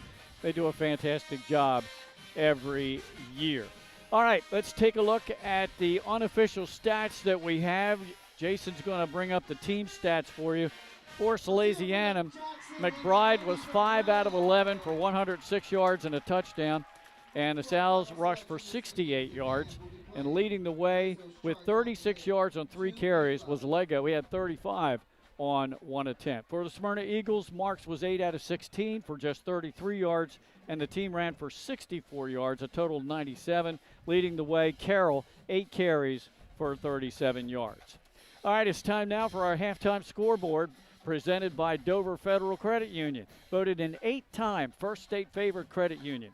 You can bank with a winner when you choose Dover Federal Credit Union. Here's Pat with the scores we have. Absolutely. We're going to start off early 4 o'clock kickoffs throughout the state here. And I got 2 finals for you here. Starting off with Charter School of Wilmington, First State Military Academy, FSMCA gets a 12-7 victory in that one. And then a little bit earlier today, I know Jay and Mike stopped by and checked it out. St. Mark's visited St. George's. A final in that one. The Spartans come back, get a win, 14-12. The final in that one moved to a 6 o'clock kickoff. It was AI DuPont down at Indian River. Indian River ran away with this one. It was a 47-0 score. Last update we had was the fourth quarter. Assuming that's probably about finished up there. Downstate as well, James M. Bennett, it's a school in Maryland. Polytech was visiting them. Last time we heard, Poly just took the lead here in the fourth quarter. 15-13 is the score in that one. And then other 7 o'clock kickoffs, halftime scores here. Apo on top of Odessa, 38-3 at the break. Lake Forest is leading Caesar Rodney, 13-0 at the break. In our other game, broadcasting here on Delaware Live Sports, Middletown on top of Sussex Central, 20-7 at the break. And then a game that we have an update prior to halftime for, DMA and Delmar. It's a 6-6 tie in the second quarter. Of course, we've got ourselves a 15-0 game here. Salesianum on top of Smyrna at the break. So there's your Dover Federal Credit Union halftime scoreboard. All right, sounds good. Now, the one score there, First State Military with a big win, come from behind win. They were down 7-6 at halftime to Charter. Now, remember, Charter made a deep run in the playoffs last year. First State Military trying to get back there again. And good comeback for you, the Spartans of St. Mark's. I think that was a 6-0 lead for St. George's through 3 quarters. So fourth quarter, those two kind of lit up the scoreboard a little bit. All right, that's interesting. Now, the Appoquinimink, as expected with the league playing down a class against Odessa in the same school district. We will see those Jags next Friday night at Dover High School. By the way, folks, that is a 6:30 start. That's a 6:30 kickoff at Dover High on next Friday night. All right, that's a look at the scoreboard. We're going to keep it right here. The Regiment of Red performing again out on the field. Salesianum's players have returned to their sideline, still awaiting the Smyrna Eagles. So, Pat, your assessment of the first half.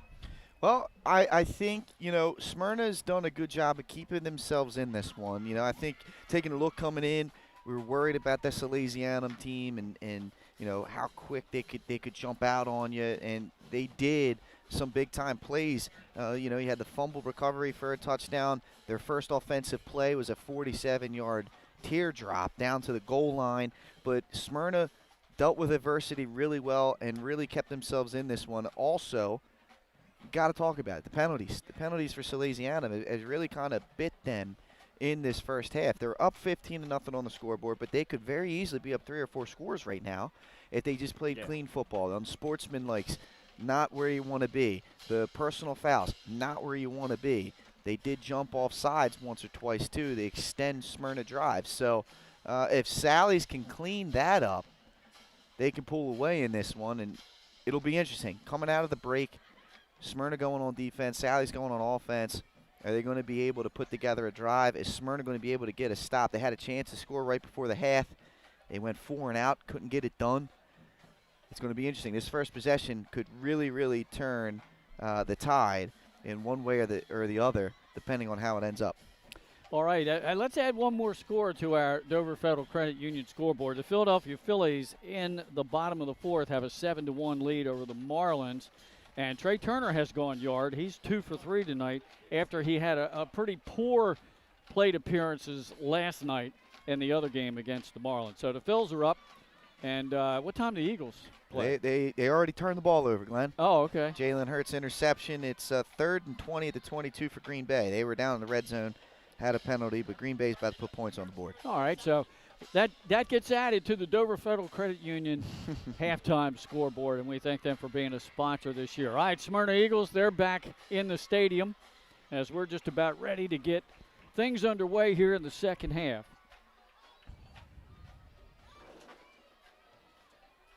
I see our Salesianum staffer making his way up the steps. He'll be heading up on top.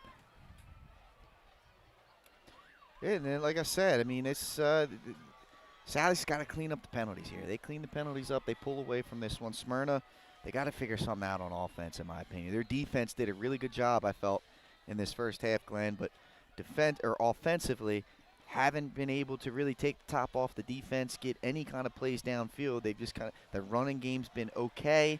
Penalties have helped them. Short passing game's been okay. Yeah. I'd like to see them connect on a deep pass or two, a big play, a 20-plus yard play to kind of get their momentum going as an offense. This is interesting here. Schultz, the kicker, who, by the way, is the son of the athletic director, Bill Schultz, had the tee set up on the 40-yard line of Salesianum. Getting the practice kickoff. I guess he was. He got one in there. How about that?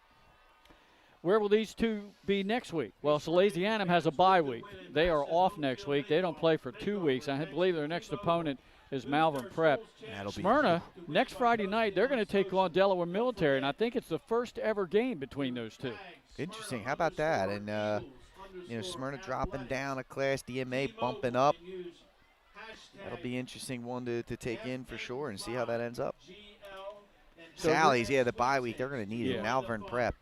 Yeah, they're always a tough foe. That's going to be a game to keep an eye on too. So Reed Schultz, I'm not sure, but I think this will be his first varsity kickoff. Well, I'll take that back. He might have made a kickoff last week. Well, he had to have because Smyrna scored a touchdown. So we'll say this, his first varsity kickoff in front of the home crowd. He's on the soccer team. And back deep for Salesianum as those two motion to the sideline like they don't have the personnel in.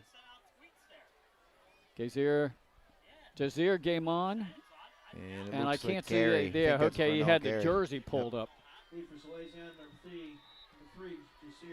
There's the kickoff. Gaiman will take it on a couple of hops just outside the 15, breaks a tackle, and will go down just shy of his own 40. Good field position there for the Sows. Gaiman did a great job on that return. Certainly did. All right, a turning point possession here, Glenn. I think this could set the tone for the second half. It sure can. Yeah, we'll see what kind of adjustments have been made in the locker room at halftime. South come out, Noah Mix, along with Igamon, are split to the near side. There's third receiver as well, but I can't pick that number up. Empty set. Direct snap to the backfield. It's not McBride. It's Teal. Teal, and he goes forward for about 5. Good push up front for the Sows. Obviously, Teal's got quarterback experience from his time at DMA. Yeah. It'll be 2nd down 4. Ball on the Now we've got a timeout. Yeah, it looks like a player down for Smyrna. Okay, yeah, I see him now. So they're going to give Teal credit for 6 there. So unofficially, we have him 6 carries for 28 yards in the ball game. We've had quite a few players go down tonight, but that happened last night too. Just early in the season. Yeah, not a whole lot of hitting, I feel like, goes on anymore too, and you know, you kind of get some stingers. Obviously, you get the tissue, the pulls, and you know, the cramps come into play early in the season too. Hopefully, everything's okay down there with that young man. Once again, want to make mention that our premier physical therapy player of the week for last week, for the opening week, was quarterback Brady McBride of Salesianum, who passed for 239 yards and 2 touchdowns against Episcopal in a game that took 2 days to play because of the storm. And we want to remind you that I believe on Monday on our social media site, you'll have an option of players to vote for player of the week. You can go on. Make your selection, and I believe we tally it up on Wednesday and make the decision for our player of the week. That's something new this year. That's brought to you by Premier Physical Therapy. This is the First Aid Ortho game of the week. First Aid Orthopedics has 46 physicians and 22 physician assistants at 16 locations, providing surgical and non-surgical treatment for a variety of orthopedic conditions. It's Teal again, takes the direct snap, runs for a first down into Smyrna territory, carries defenders down to the Eagle 40. Good strong run in there by Teal. Picking up the first down, dragging defenders. Little wildcat look. Yeah. So there's an adjustment made in the locker room at halftime. McBride on the sidelines, and we're going to run a little wildcat. Teal checks the sideline for the play. Empty set again. 5 receivers in this set. Again, he just takes it straight ahead. They're just trying to run behind that experienced line. And he goes inside the 35 of Smyrna down to the 33. 7-yard gain, that's good. And they're continuing to go. Oh, it's a meltdown in Brazil, Glenn. 2 possessions, 2 turnovers, giving Green Bay the ball in the red zone. Not a good start for the Philadelphia Eagles. That's correct. Not to get, should be focused on this one. Sorry about that, folks. Yep. Teal again, straight ahead, carries defenders. Boy, they're just, offensive line is just flexing the muscle right now. There's a penalty, though. There is a penalty. Let's see what the penalty is here. It's in the Sally's backfield. See if that negates an 11-yard carry. It's a hold against the offense. So this one will come back. And now McBride will check in. That gives Smyrna a little bit different look, but again, that offensive line just opening the holes. So in that 3 carries there for Teal in the Wildcat for 27 yards, almost 10 yards a pop. Yeah, he was doing a good job just following the lead block and getting downhill. Wasn't dancing. Was just making very simple plays. Penalty yardage stepped off out to the Smyrna 43, so it's 2nd down and 13. Mix the wide out here to the bottom of your screen. Game on in the slot. Now he goes in motion far side. They fake the pitch to him. They hand it off. Teal fighting for yardage. Hard running down to the Smyrna 35. Good run. Teal's running hard here, Glenn, and he's doing a really good job of getting those tough yards, bringing the physicality to Smyrna. Give him 35 yards now on this drive. 2 receivers to the near side, 2 to your top. It's game on and Mix again. Handoff right up the middle. Teal. No, that's not Teal. That's Lego that time. He's inside the 30 to the Smyrna 28, and that's enough for a first down. Again, his offensive front for Sally's really kind of dictating the line of scrimmage right now. And these running backs have had really good opportunities to get into that second and third level. 28-yard line. And what you got to be wary of here if you're Smyrna is it's been run, run, run, run. Don't get lulled to sleep if you're a D-back and then get beat on a pass. Jazir game on in motion. It's a give to Lego off right tackle. He cuts it back to center of the field. He cuts it again. He goes bumbling and stumbling, and he gets down close to the 11. Heck of a cut right there. Lego twice, setting up a 1st and goal for the Sows. Now he's down to the 12. They're going to mark him down a yard shy of where I had him, so still a pickup of about 16.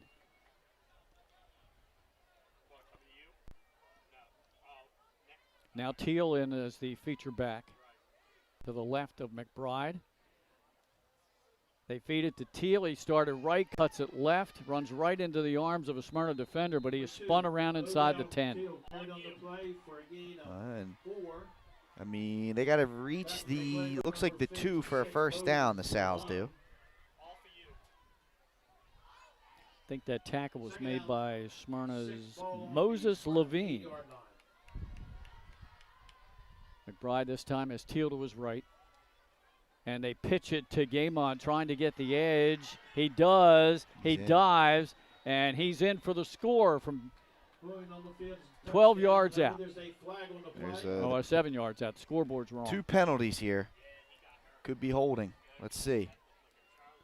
Yeah, Gamon's down on the turf in the end zone. Quickly the trainers tend to him.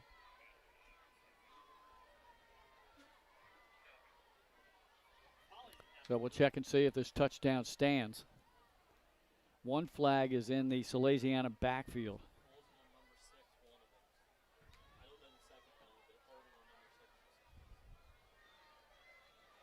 That usually means holding here, Glenn.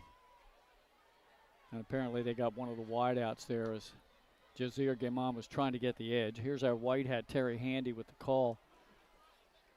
Yep, a hold. Blocking it back, that looks like there. Oh, okay. And face mask against Smyrna. They're going to negate, so replay it down. Yep. Yeah, they're going to replay it. Face mask penalty against Smyrna. Those penalties offset. Replay, 2nd down. So they'll bring the ball back out to the Smyrna 8, where it will be 2nd down. They can get a 1st down at the Eagle 2.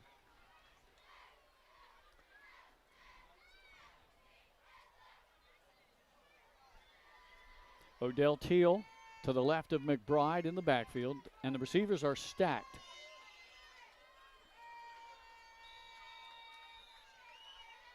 McBride surveys the defense. Receiver in motion to the far side. Gives it to Teal. He ducks under one defender, gets inside the 5, keeps the legs churning, and he should have a 1st and goal at the 2. That was a grown man run right there. Throwing defenders off of him and willing himself to a 1st down on that run. That shows leg strength. That it does. 1st and goal at the 2-yard line. Salesianum trying to go up 3 scores here on their first drive of the second half. Lego in the game along with Teal. McBride is out. Teal takes it. A good initial hit, but he bounced right off of that and in the end zone, standing up. Yeah, that was impressive. Like you said, it was a good initial hit by Mason Spears, but he just bounced right off of it and into the end zone. Good, strong running on that drive from Odell Teal. I can't tell on that scoreboard if that's 756 or 55. Looks like a couple of bulbs are out. I think it might be 6 because it looks like there's a little bit of a half a light above that leg of the 5. Good strong run by Teal. He had a really good series there. Sebastian Hess in to try to make it a 22-0 advantage. No rush at all. The kick is up and the kick is good. Timeout on the field. 22-0 now in favor of Salesianum. Pat Nile will return after these messages.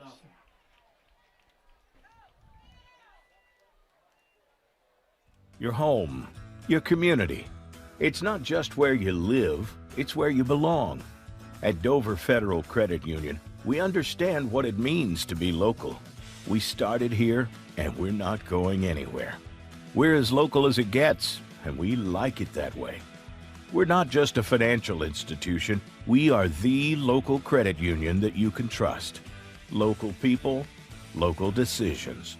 Dover Federal Credit Union. Your home, your community. Back here at Charles V. Williams Stadium on a really nice night weather-wise. Temperature a very comfortable 70 degrees here at Smyrna.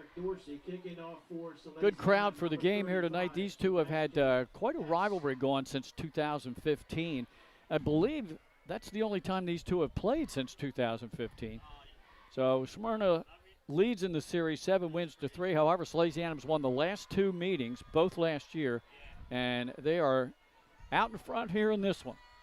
Kickoff goes down to the 8-yard line. It's Dorsey, started right, cuts it left, trying to get the far edge, and he is stopped as he crosses the 25-yard line. Sal's have had good coverage here tonight, Glenn. They've done a really good job staying true to their lanes and getting down and not allowing Smyrna to break away and forcing them to put together an offensive drive. And that's what we're going to take a look at right here, Glenn. I mean, this offense, again, they haven't been able to get into a rhythm. Hopefully, for their sake, now they need to get in one, down 3 scores.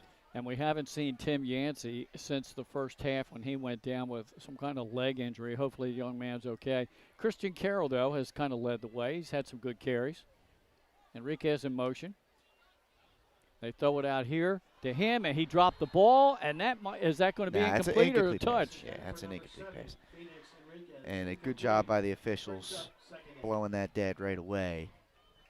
It's such a fine line, and we're not at a good angle to see it when a quarterback stops, turns, and then makes that throw out in the flat. 3 out of 5 children Got a Salesianum player down. Suffer from long-term chronic side effects from treatment.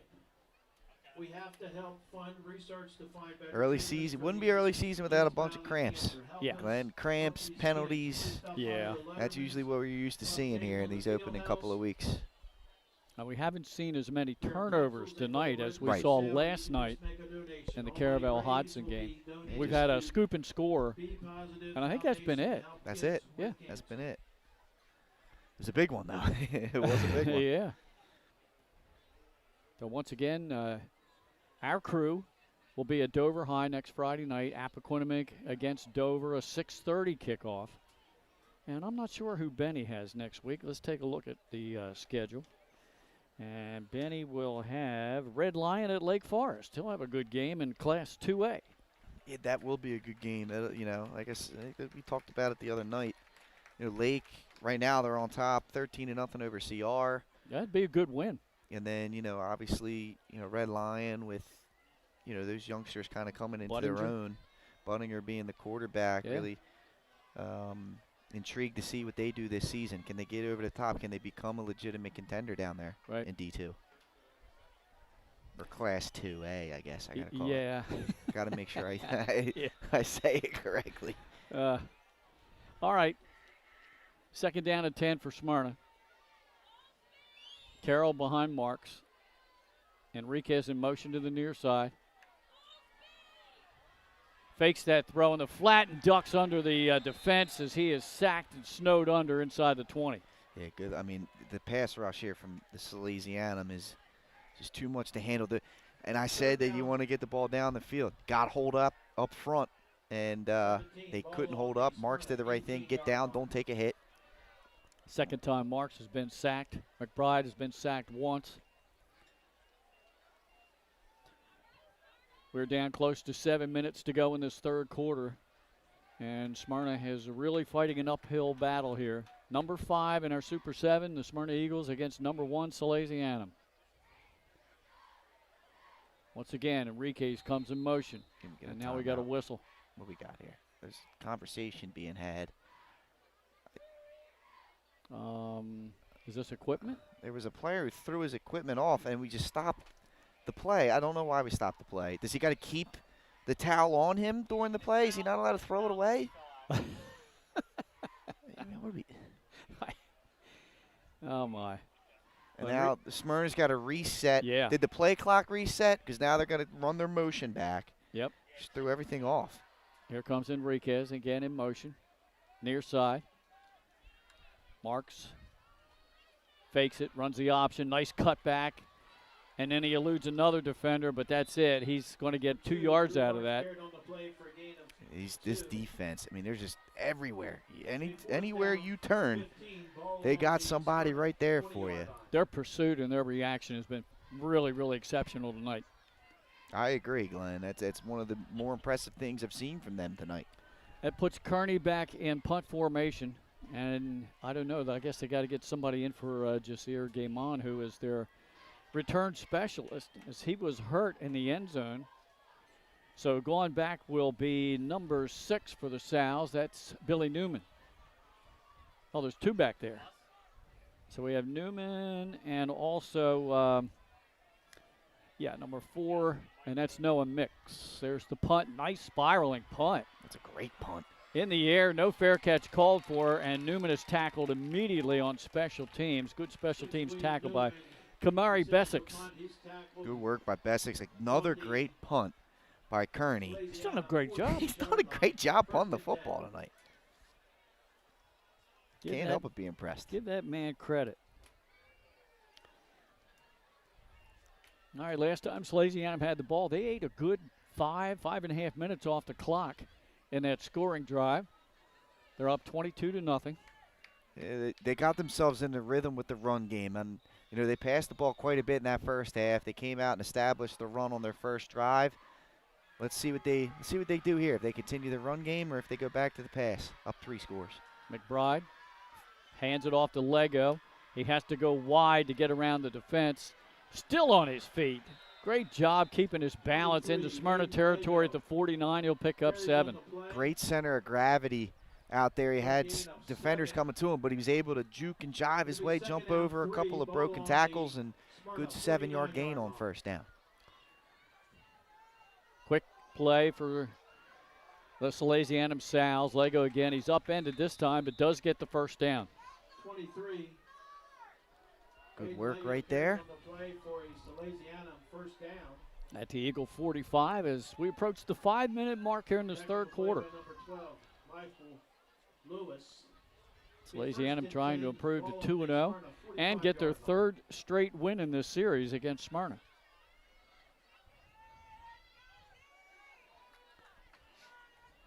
I've been impressed with Salesianum. Again, they can clean the penalties up. Lego off right tackle. And he lunges forward close to the Smyrna 40-yard line. And a little extracurricular, and that was caught by the official on the near side. I think that was going to go against Smyrna. Hey, that's a frustration penalty right there. Yeah, it looked like after the play, one of the Salesianum defenders, I think I saw him get shoved. Officials will get together and talk about it.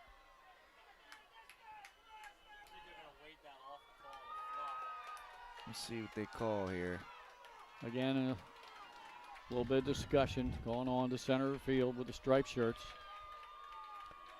Don't forget, we'll have our player of the game interview after this one. Right now, tough choice. They're going to wave the flag off. No penalty. No flag on the play. There you go. All right. Well, all right. That's one of those where they may have got baited by the reaction. And then they turned around and like, okay, well, maybe we shouldn't have done this. That was a good job by the officials to get together and get that one right, right? I agree. Yeah. All right, 2nd down and 6. The ball just inside the Eagle 42-yard line. 4:25 and counting to go in this one.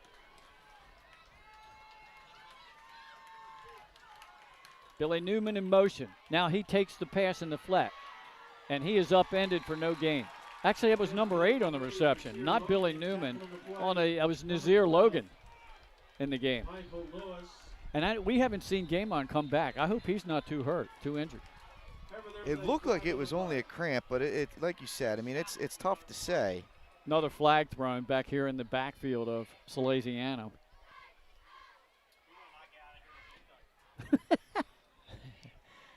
Yeah, this has been a penalty-driven game, and now, I guess not only penalties, but discussions after the penalties. Yeah, players down on the turf.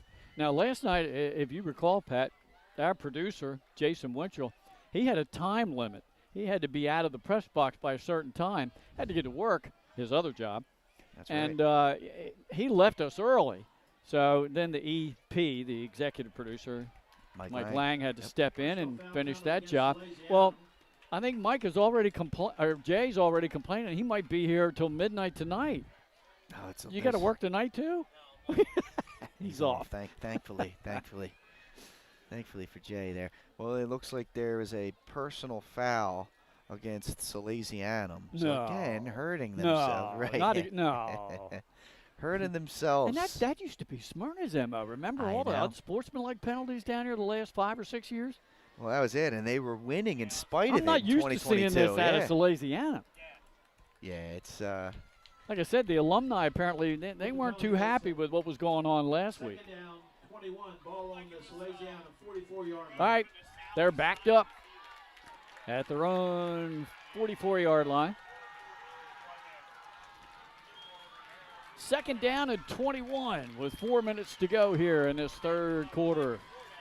Smyrna fans getting loud, trying to find something to cheer about. McBride back to pass, happy feet. Now he moves near side, Plays blown runs dead. around a defender. Plays blown dead. Yep, it's blown dead. That was tough. I don't know what happened. I don't know what's going on. Glenn, there's a lot of whistles, a lot of discussions again. Is there a ghost in the machine? I'm not sure what's going on.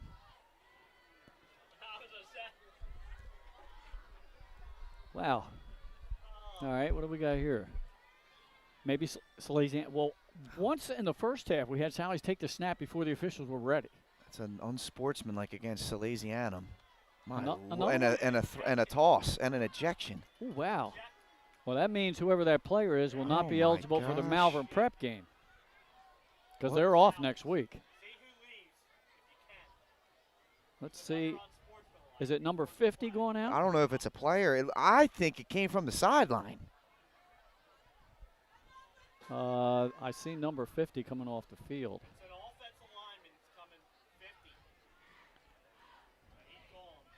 Senior, yeah, I don't know what happened there, but no. Sally's, they gotta lock in. I mean, this is sloppy from them.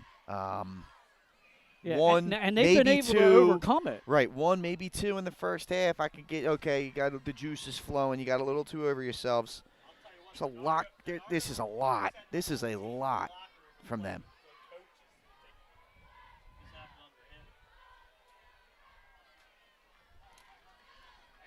And just uncharacteristic of this program. Honestly, you know. I hear you. And having said all that, they still lead in this game, 22-0. You can't deny the talent. I mean, no, they've no, got you the got talent. That right. Yep. How about this score update? Sussex Central has come back to take the lead in the fourth. Again, they did that against Laurel. 21-20 right now over Middletown. Well, I didn't see any penalty yardage stepped off. It was still second and 21. There's a lot. Again, there's just a lot going on. I don't know exactly. It must have been the previous penalty, the unsportsmanlike, and they didn't realize that it was the second on that player.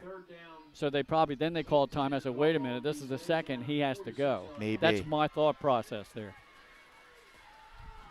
That's what it sounds like. Jason just gave us the green light on that. Third down after the incompletion. Throw the middle of the field, almost picked off by Smyrna's D-back.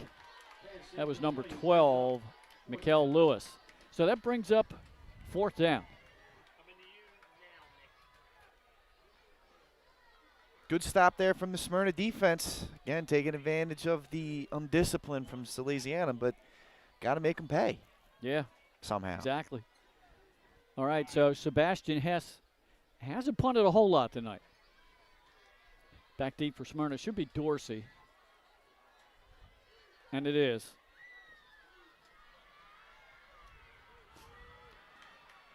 So we're late in the third quarter, about 3:25 to go. There's the snap. It's perfect by the long snapper. Nice high punt, a lot of hang time. Yes, it is. Just everybody get away from the ball kind of thing. Smyrna bounce. Yep. And we'll go out of bounds around the Eagle 32-yard line. So that's where Smyrna will have it. And really, let's credit Salesianum's defense. Smyrna's offense has not really been able to get anything going.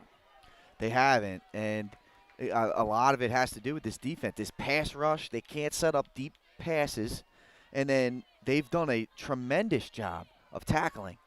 And that's been maybe the most impressive thing I've seen from the Salesianum group is how fast they get to the ball, they swarm, and they secure tackles, big hits. Yeah. They do that, brother. All right, again, we have Dorsey split to the near side along with Enriquez. This time Kearney comes in motion. Handoff up the middle to Christian Carroll. He had a couple yards, and then he was popped. That's Urban on the hit. And again, man, these Salesianum, these guys are thick. They bring some boom with them, man. Oh, they do. It's like running into a brick wall, it Yeah. looks like. Yeah, it's like, here's Carroll, and he's running, and he did. He hit a wall and bounced back. How about Sussex Central? Give me that again. What was the score? It was 21-20 in the they're fourth up. quarter. Oh, wow. It was, remember, I mean, that game was 20-7 at halftime. Yeah. So they've shut Middletown out Man, in the second half to this point. it is hard to win in the Castle. Second down and 9. Back to pass. Throws the home run ball looking for Enriquez and just over his outstretched hands. And you could hear the size of the Smyrna fans. Oh. Yeah, that was the play that they were looking for. They got Henriquez. He was able to get off the coverage, get around him. Marks threw a pretty ball, half a yard too deep. Yeah. Half a yard too deep for them. Almost connected on that one. Well, your Eagles, the Smyrna Eagles, have come back and taken the lead. Philadelphia Birds. Down in Brazil. Great job of coming back from some adversity. They take the lead. 7-6. So you got a bone to pick with Goodell. We're going to talk about that in the fourth quarter. Yeah, Friday night. You can't be putting an NFL game when we're calling LHS football, Roger.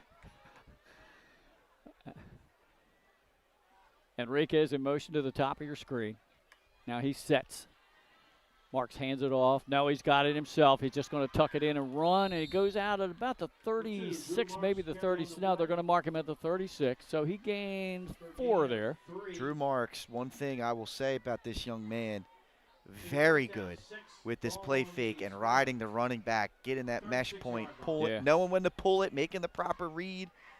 I'm really, really impressed with that part of his game for sure. The deep ball was great too. Just hasn't had much time to really try and pick apart a defense. This Sally's pass rush has really gotten after him tonight. 2 very tough opponents to start out the season with. Last week it was Downingtown West, the 7th-ranked team in Pennsylvania, and they only scored 1 touchdown. They don't have any points on the board tonight against the number 1 ranked team in the state of Delaware. Kearney back to punt, and he's done a fantastic job tonight. Good snap again, no rush. Low line drive punt will hit. Billy Newman will take it, fake the handoff at the 20. He's hit and will not get to the 25-yard line. That's good pursuit down there by Amir Thomas. Great job by Amir Thomas, and there's just no room to run. He had him paced the entire way, was not letting him get away. Got to tell you a quick little funny story. When I was talking to Mike Judy down near the goal line before the game, Kearney was warming up punting. Well, he hit a punt from the goal line, and it went 10 yards and almost hit us. And I looked at him, and I said, hey, you can't be doing that. You cannot be doing it. And Coach Judy turns around and they're laughing and shrugging shoulders. He hasn't done it tonight. He's been great. That's been a strong point tonight. Right, hands it off right side. That's Lego up to the 30, crosses. It's a scrum. And the rugby style there gets up close to a first down. Lego is the prototypical Salesianum running back. He really is. He's probably what, like maybe 5'10", maybe like 205, 210. Just a power runner that's got a little bit of agility to him. I mean, that's the Salesianum running backs we've seen in years past, man. Yeah. Used to call them the bowling balls. 1.5 minutes left in this third quarter. Salesianum with a fresh set of downs after that hard 10-yard run by Lego. Out to their own 34. Handoff again. Started left, cuts it back to the right, pushes the pile. Got about 4 yards out of nothing. Well, that's it. Pushing the pile, right? You know, he's doing a tremendous job. Make that 6. It'll be second down 4. Ball on the Salesianum 40-yard line.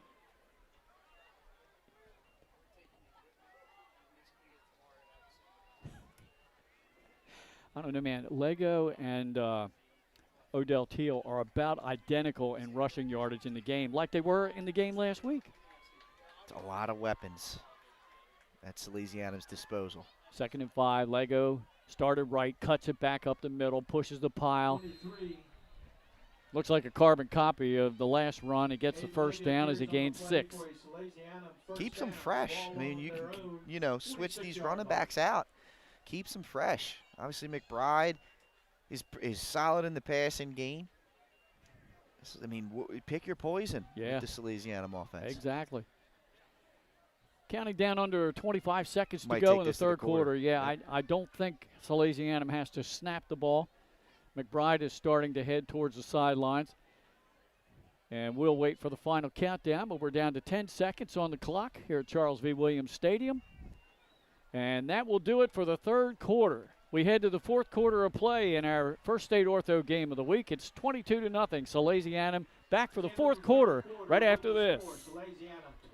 Hi, I'm Scott Kammerer, president of Sodell Concepts, the best restaurant group in the state, and we're inviting you to come join our team. Sodell Concepts is a growing hospitality company with 16 restaurants and a variety of other hospitality businesses, all located in beautiful southern Delaware. We have recently added many departments to our executive leadership team, including a training department, a property development department, and a construction department. We invite you to come live at the beach and work with a growing restaurant group with many opportunities to advance your career. Sodell Concepts Restaurant Group, come check us out.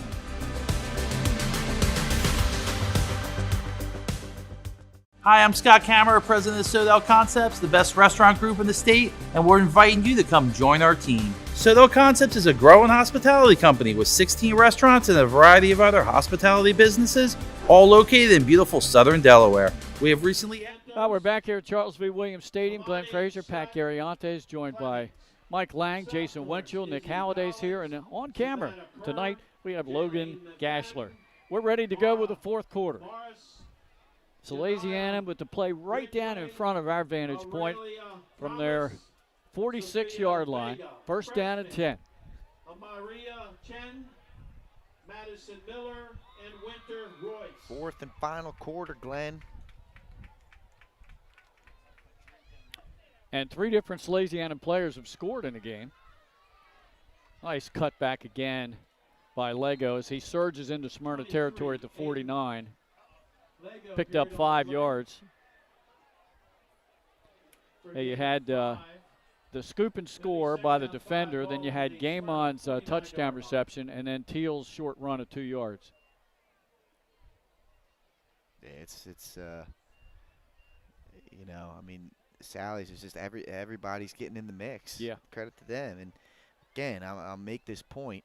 If they can clean up the penalties and learn to keep their emotions within the confines of the game, they're going to be very difficult to beat. Very, very difficult to beat this year. Smyrna's defender Jacob Blaine, a little woozy as he comes walking off the field. I think they're trying to stretch him out. Walked off under his own power. Handoff, tried to go up the middle. Lego with a nice cutback. I don't know whether they're going to say his knee touched down at the Smyrna 47-yard line. Definitely was close, yeah. Yeah, it was real close.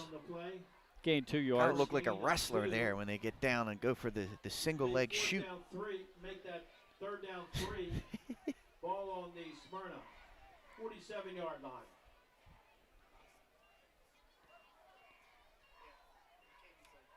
Lego unofficially over 100 yards rushing in the game to lead the way for Salesianum's ground attack. Third down and 3.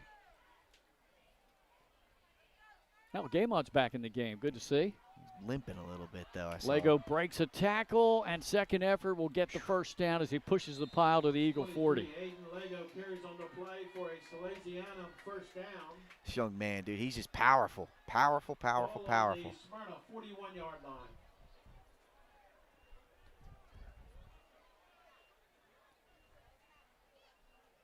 I have him unofficially with 110 yards on the ground now.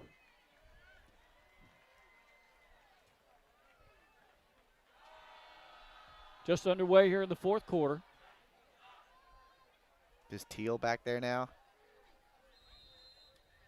I think it is. Yes. Odell Teal has spelled Lego, and now we have a timeout by the Smyrna Eagles. We'll keep it right here with 10:24 to go in this one. Once again, coming up in the postgame, we'll have our player of the game. Boy, I tell you what, as quick as Sussex Central came from behind by 2 touchdowns to take the lead, Middletown bounced right back, and they're up 32-21. How about that? 32-21. Good for the Cavaliers facing some adversity, finding a way to get it done. I'm wondering if there was some kind of turnover in the mix there. Yeah. 5:51 to go. Benny Mitchell and Coach Tack with the game down there, Jim Tack. Pretty good ball game. We figured it was going to be. Yeah. 2 really good teams in Class 3A. And, hey, it's not every day that you play against a legitimate wing T offense in Sussex Central. And because it's so unfamiliar now, not many teams do it, I think it throws everyone for a loop. You know, back in not even 10, 15 years ago, it was way more commonplace, and then the spread offense started. No one passed back in 2010. It felt like, No. McBride steps up in the pocket, throws to a wide-open receiver in the middle of the field, and he dropped the ball. Yeah, that's Gary. Yeah, I mean, Gary, I think he might have been a little too open. I think he was a little uncomfortable by it. He just sat right down in the seam of that zone, and there wasn't a defender within 10 yards of him. Stops the clock with 10:19 to go. McBride has not completed a pass in the second half, but he's only attempted 3. As Salesianum's kept the ball on the ground. Yeah, they've decided to go to the ground and pound, and it's been good. I mean, you've got a 3-score, well, you had a 2-score lead. Now you got a 3-score lead. Run and play defense with a lead like this. Odell Teal dives ahead for about 3 yards. Another player down. This is the Smyrna Eagle. Keeping the medical crew busy tonight on both sides of the football field. Yeah, it's a shame. Yeah, Smyrna's definitely, they've kind of gotten beat up in this game. Is another, hope that they're okay. Yeah, so unofficial, I have Teal with 72 yards and Lego with 110. So Salesianum combined there over 180 yards on the ground. Not quite where our young man Josh Roy was last night. About 140 yards off, yeah, Josh Roy. Unofficially, we had him. We said on the air around 295.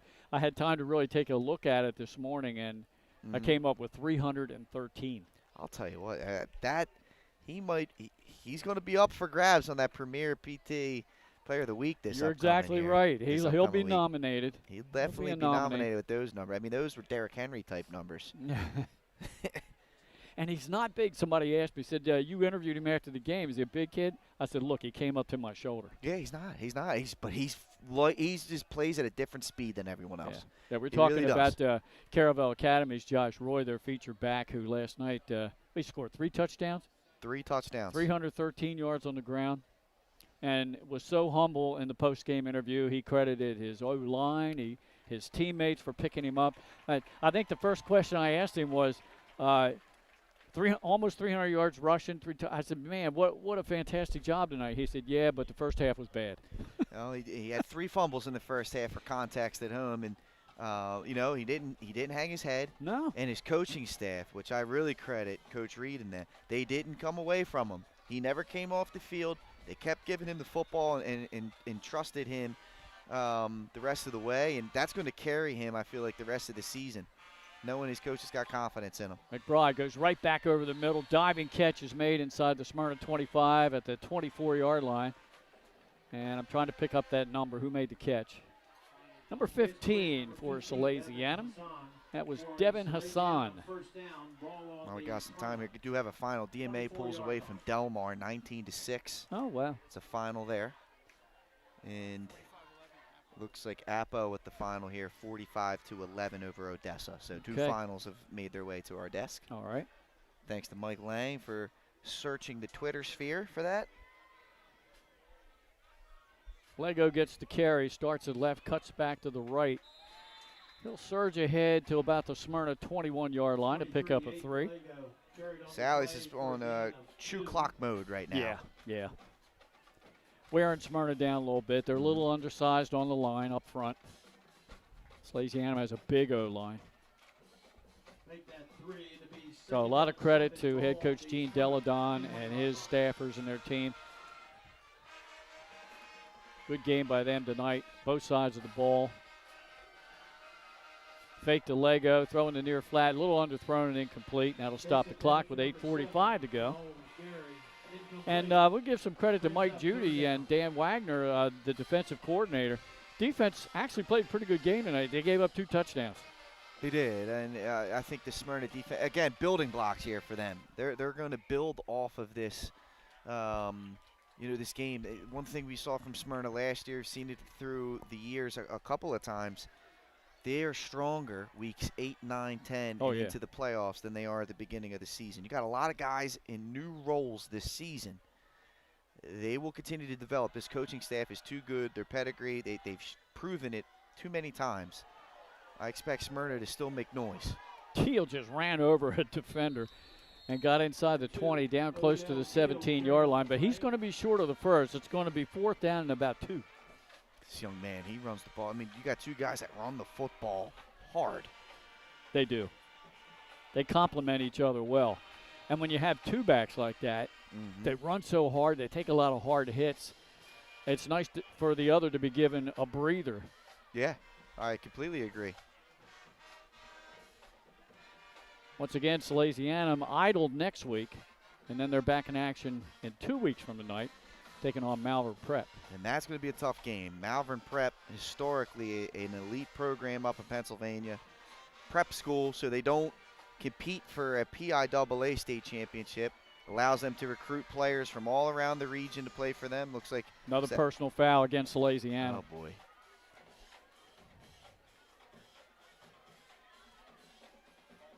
But, they're not confined to the recruiting rules of the PIAA. Right.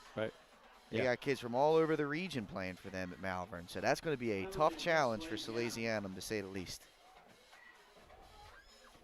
That's about the only thing I can say against Salesianum's effort tonight is all of these personal foul penalties, unsportsmanlike conduct penalties.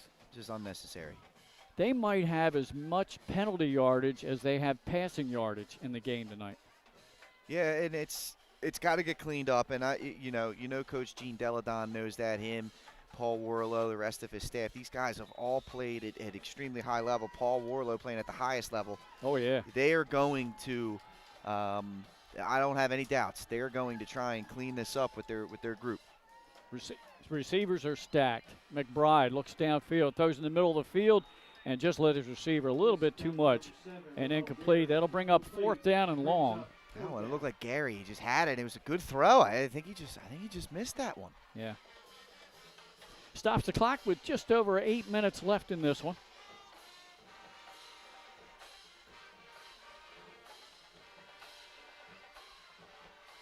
Once again, the ball at the Smyrna 32-yard line. 4th down and 18 for the Sows.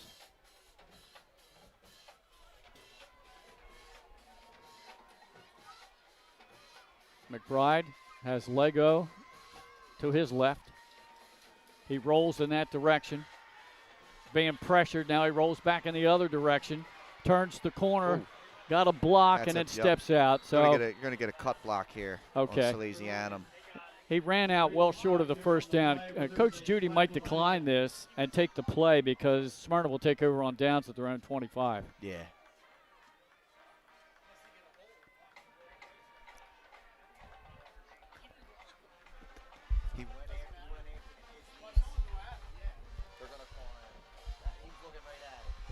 McBride got about 7 yards before he went out of bounds. Now, what will the Eagles do here? They're going to, like I said, that was a 4th down play. I would think that Smyrna would just refuse the penalty. I don't know if they're going to take the penalty. It may not be declinable. I'm not. I'm not. Okay. I don't know, Glenn. I mean, I would have declined it too if you had the opportunity to do it.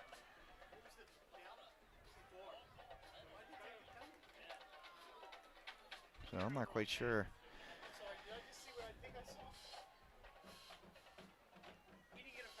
Looks like they're going to punt Sally's, and this is the right call for Sally. You're up 3 scores. Yeah.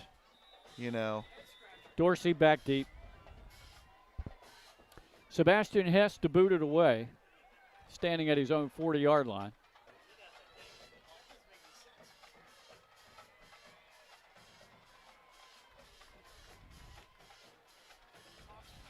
Taking a long time to get this play off. They are. Where's the back judge at? I think they're trying to milk some of the clock here. Yeah, it is running. It's down inside to 7.5 to go. They're going to take the penalty, maybe. There's a lot of things going on. I don't know exactly, what's. Yeah, they did take the penalty, delay game. Yeah. They ran it clock all the way down to 7:21 to go. 4th down, 37, ball on the Salesianum 49-yard line.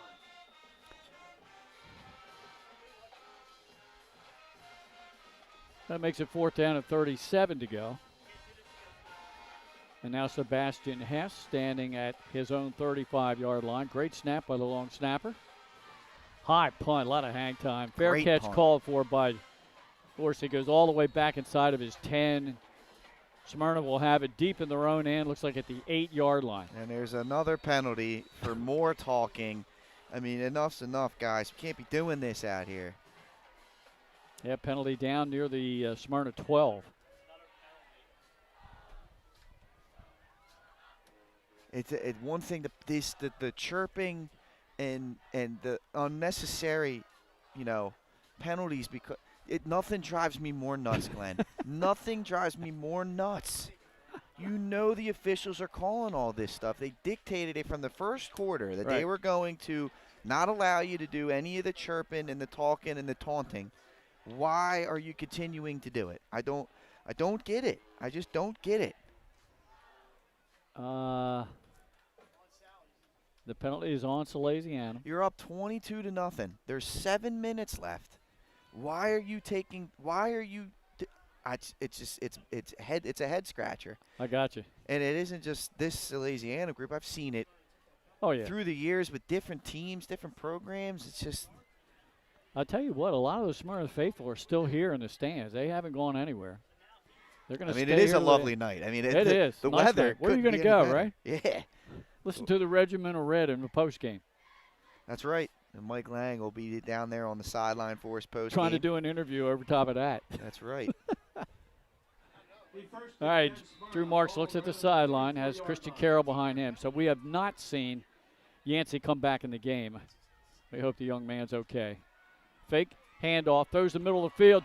Dorsey had that, and then he was popped by Dillon. Yeah, Dillon, and that ended up being the difference there. He jarred the ball loose on that. Great throw by Marks. Credit to that young receiver right there, Dorsey holding on to the ground, knowing he's going to get popped. He almost held on to that football. Dillon's had a good game tonight. He has. For the Sows. He's a good safety. Second and 10 Blake for Smyrna back at the 24.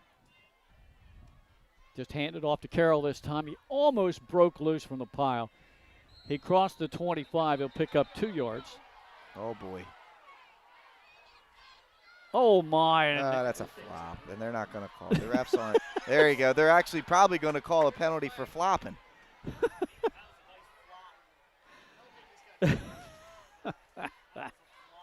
There's just a lot going on down there, Glenn. That's not football. It's not football, and that's the frustrating thing. Are we going to get invited back here? I'm not sure if we get invited back. He said, it's you guys. It's not us. We'll be back. Well, we'll see Smyrna again at Appoquinimink later on this month, and then at Middletown for the Harvest Bowl. They're gonna pick the flag up, and it's just a conversation. Like there's no reason to be doing all the theatrics here. Let's finish this football game. I keep competing for the last 6 minutes 43 seconds. I'll get off my soapbox. Okay. No fun police, Glenn. I agree. No fun police over here.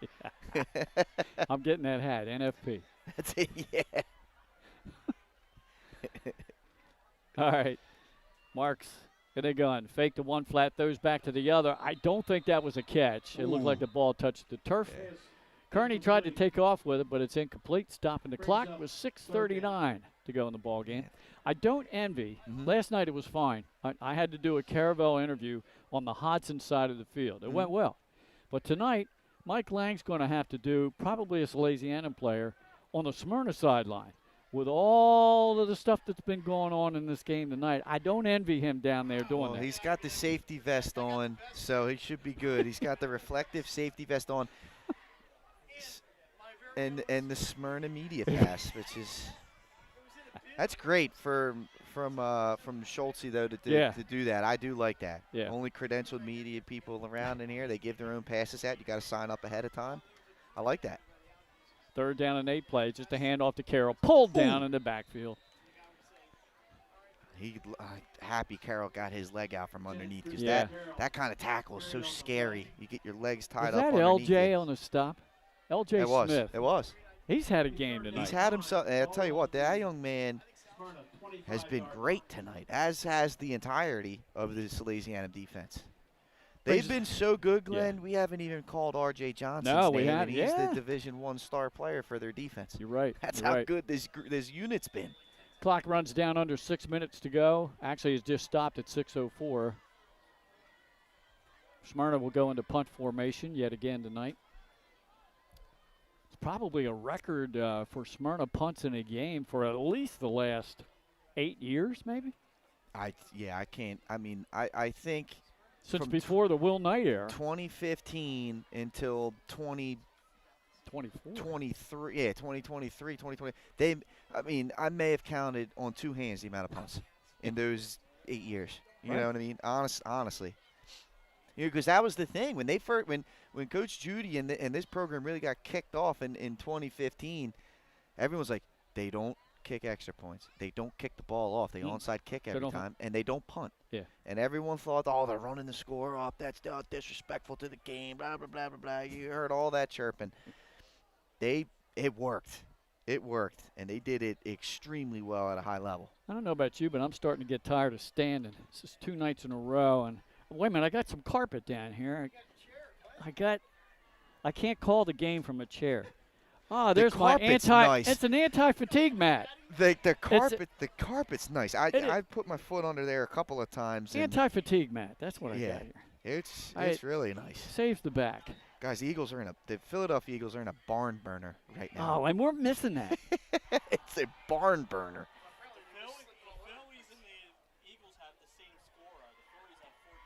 How about that? The Phillies put 14 up tonight. The Birds have put up 14 as well. Yeah, the Phillies are leading 14-1 in the bottom of the 7th. Okay, down on the field. Salesianum, 1st and 10. Hand off to Lego. Sidesteps 1 defender. And then he is swarmed under at the Smyrna 20-yard line. He's going to gain about 5, almost 6 yards. 23, Aiden Lego carried on the play for a gain of 5. It'll be good run there by Lego. on the Smyrna 20-yard line.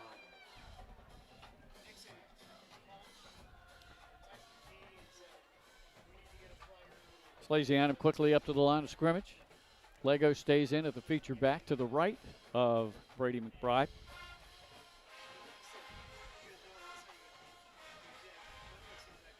Pulling guard. Lego will lose 1 defender. He sidestepped 1 at the line of scrimmage, and he gets pushed back. But he's still going to gain forward progress. They're going to give him about 3 yards there. Carried on the play for a gain of 3. It'll be 3rd down 2. Ball on the Smyrna 17-yard line. Unofficially, over 120 yards rushing now for Lego. Heck of a performance. To go along with what he got, 97 last week. Right up the middle, spin move. Gets the 1st down yardage inside the 15 down to the 12-yard line. 92 last week. 92, yeah, and it was 90-something. Yeah. Oh, I didn't have it on the right side there. He and Teal last week 92 and 66. This week you got 120 and 70-something.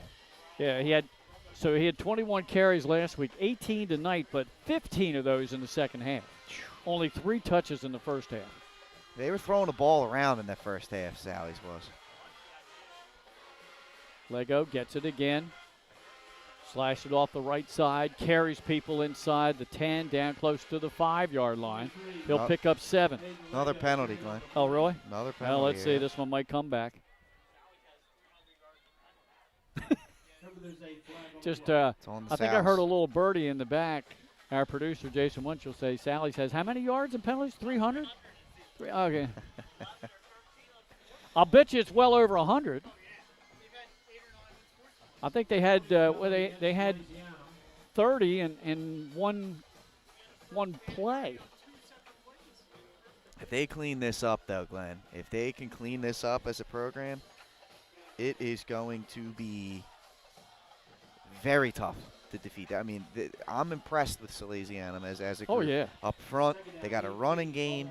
They got the passing game. The defense, I was really, really impressed with their defense tonight. Yeah, their pursuit. Yes. Defensively. Fake the Lego. Oh, Smart. Good one-handed tackle in the backfield. Number 25 for Smyrna. Sapinski? Yep. Boy, Jake, he just got one hand on McBride. I thought McBride was going to get away from him. Well, I think McBride also took a slide there. He didn't want to take an extra hit, and I don't blame him. You got a long season ahead of you, young man. No need to do all that.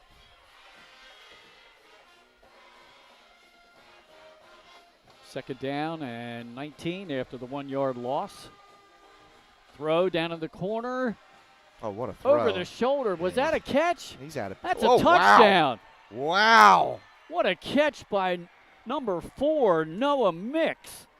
And a throw by McBride. It was a perfect throw by McBride. I didn't think he got a foot in from up here. Yeah. What a job by Mix. Unbelievable. Back shoulder catch. That's awesome. With 3:17 to go in this one, that lead is now 28-0. So Sebastian Hess on to try to add the 29th point. Or are they going to go? Nah, I think they're going to kick the extra. Yeah, they're going to kick it. He's out there, number 35. Dillon's the holder.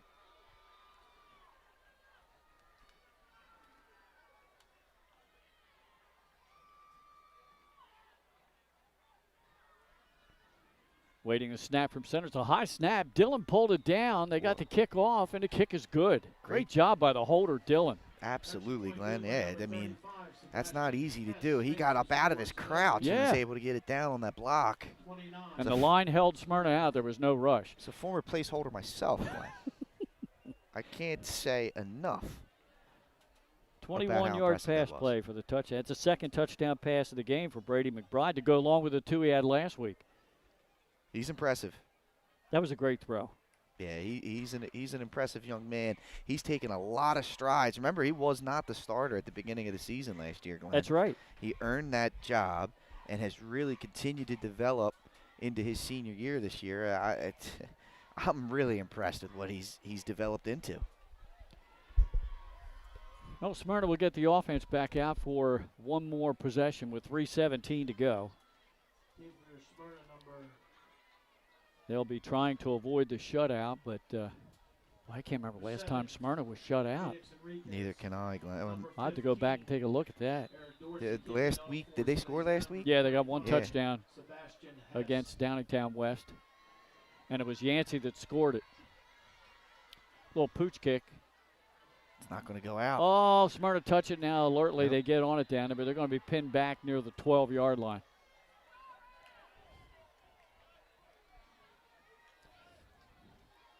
That's a tough one there. They're anticipating that ball go out of bounds, and it doesn't. No. So Smyrna will regroup, and next Friday night they get a home game against Delaware Military Academy, and it will be, I think, the first ever meeting between those two.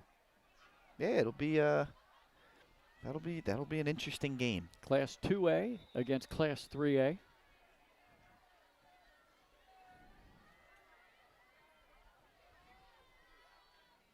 Drew Marks has Christian Carroll behind him. I think Salesianum making a few defensive substitutions now, getting some other players, get some valuable PT and experience. L.J. Smith still in the game, though. Enriquez goes in motion to the top of your screen. Marks fakes it. He rolls that way. He tries to elude a defender, and now he's just going to throw it in the flat. Almost a diving catch, or a leaping catch made, rather, by Enriquez. Yeah, not a bad job. Just a little bit high. Mr. Marks has not completed a pass in the second half. He was 8 out of 16 in the first half. Play brings up second half. Now we got a whistle down on the field. I don't know, something was going along with the far side judge and the chain gang. They've got that squared away.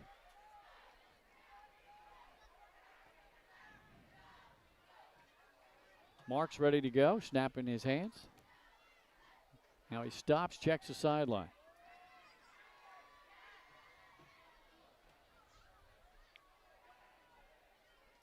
Carroll behind him.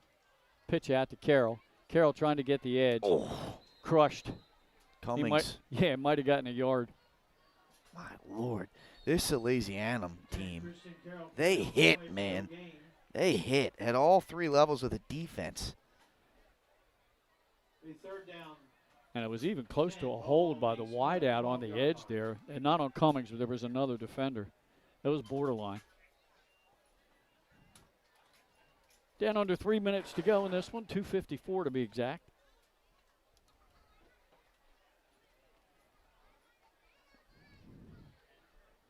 Some of the fans now making their way to the parking lot here at Smyrna High School.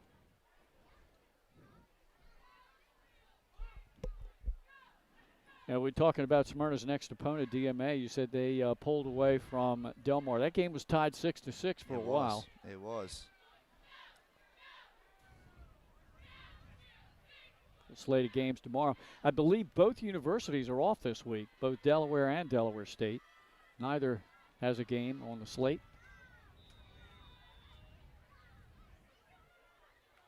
Marks fake the pitch out. And they throw a little out route to Kearney, and the two are just a little bit off on that one. He can't connect. They missed him a little bit of the back shoulder. Not a bad play. It's going to bring up fourth down, though, deep in their own end.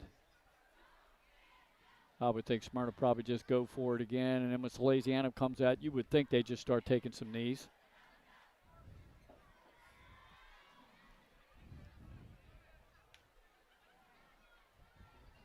Got another thing tonight, too. I mean, we saw a lot of punts from Smyrna that we don't normally see. The earthquake, I think, only used for about 4 or 5 plays. Yeah. Marks has plenty of time, surveys the field. Now he finally throws it sideline and completes the pass for the first catch tonight by Jason Caserta. I think he's a little short. Yep, so it'll be a turnover on downs. Looks like they're going to mark it about a yard shy, or they're going to bring the chain gang over and take a measurement. I think they're going to mark it about a yard shy.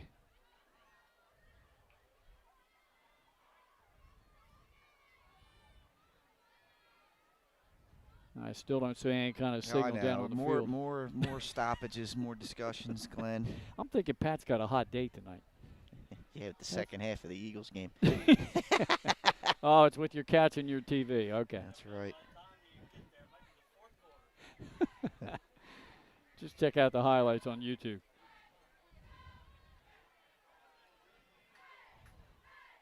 Are they going to bring the chain?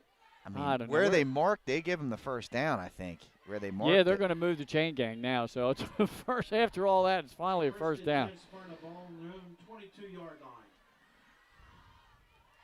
So we'll give Mr. Caserta a 10-yard reception there. His first catch of the game.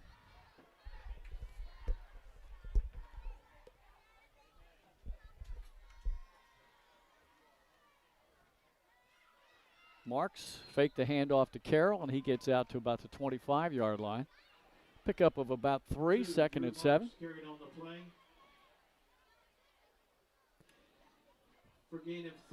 Marks gained 24 yards rushing in the first half.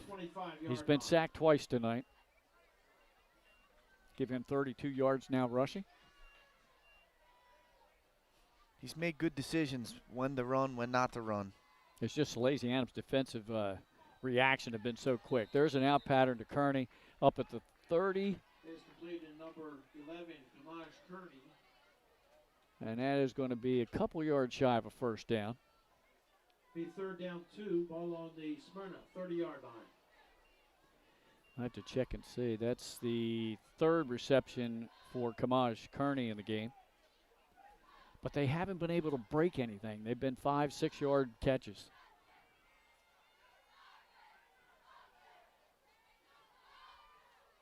Marks turns, looks at Carroll. Caserta in motion. They fake it to Carroll. Pressure. Flushed out of the pocket and then bounced out of bounds up around the 33. Oh, there's going to be an unsportsmanlike on Smyrna's sideline, I think. I think they were trying to get They wanted a late hit. They wanted a late hit, yeah. And it was close. So after the catch, I think they have enough yardage to get the first.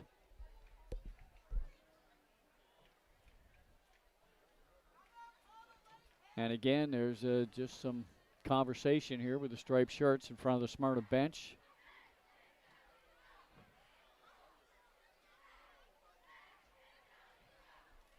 They're going to pick the flag up.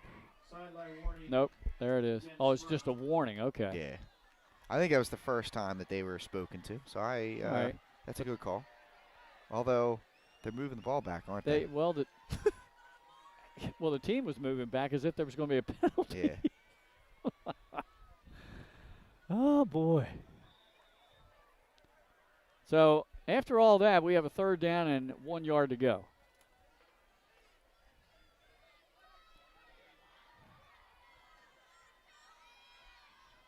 Enriquez in motion to the top of your screen. Handoff up the middle. Nice job of breaking away from the line of scrimmage by Carroll. Second effort, he's going to get the first. Just shy of the 35.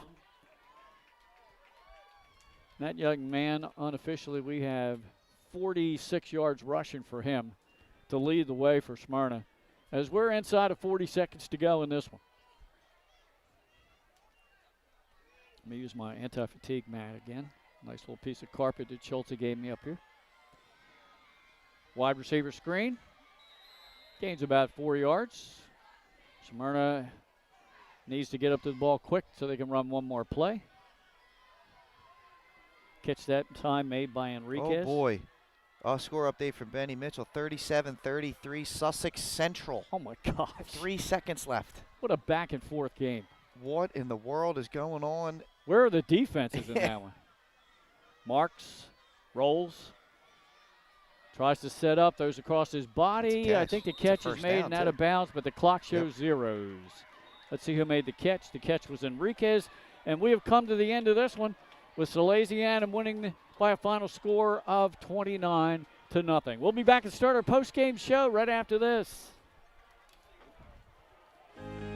Welcome to Premier Physical Therapy and Sports Performance. We're a locally owned outpatient physical therapy practice with convenient locations in all 3 counties in Delaware. At Premier, we have experienced physical therapists with advanced credentials, but their hospitality, passion, and enthusiasm is what makes the difference for you. Find our convenient locations at premierptsp.com. You may have tried physical therapy. But have you tried Premier? It's not just where you live, it's where you belong. At Dover Federal Credit Union, we understand what it means to be local. We started here, and we're not going anywhere. We're as local as it gets, and we like it that way. We're not just a financial institution, we are the local credit union that you can trust.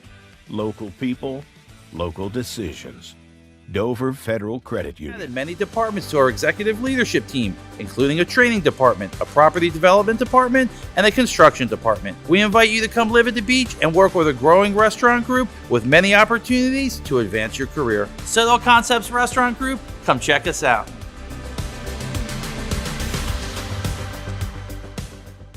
Hi, I'm Scott Kammerer, president of Sodell Concepts, the best restaurant group in the state, and we're inviting you to come. We always passed by Ferris on Kirkwood Highway, so I knew that they existed. We stopped in the showroom.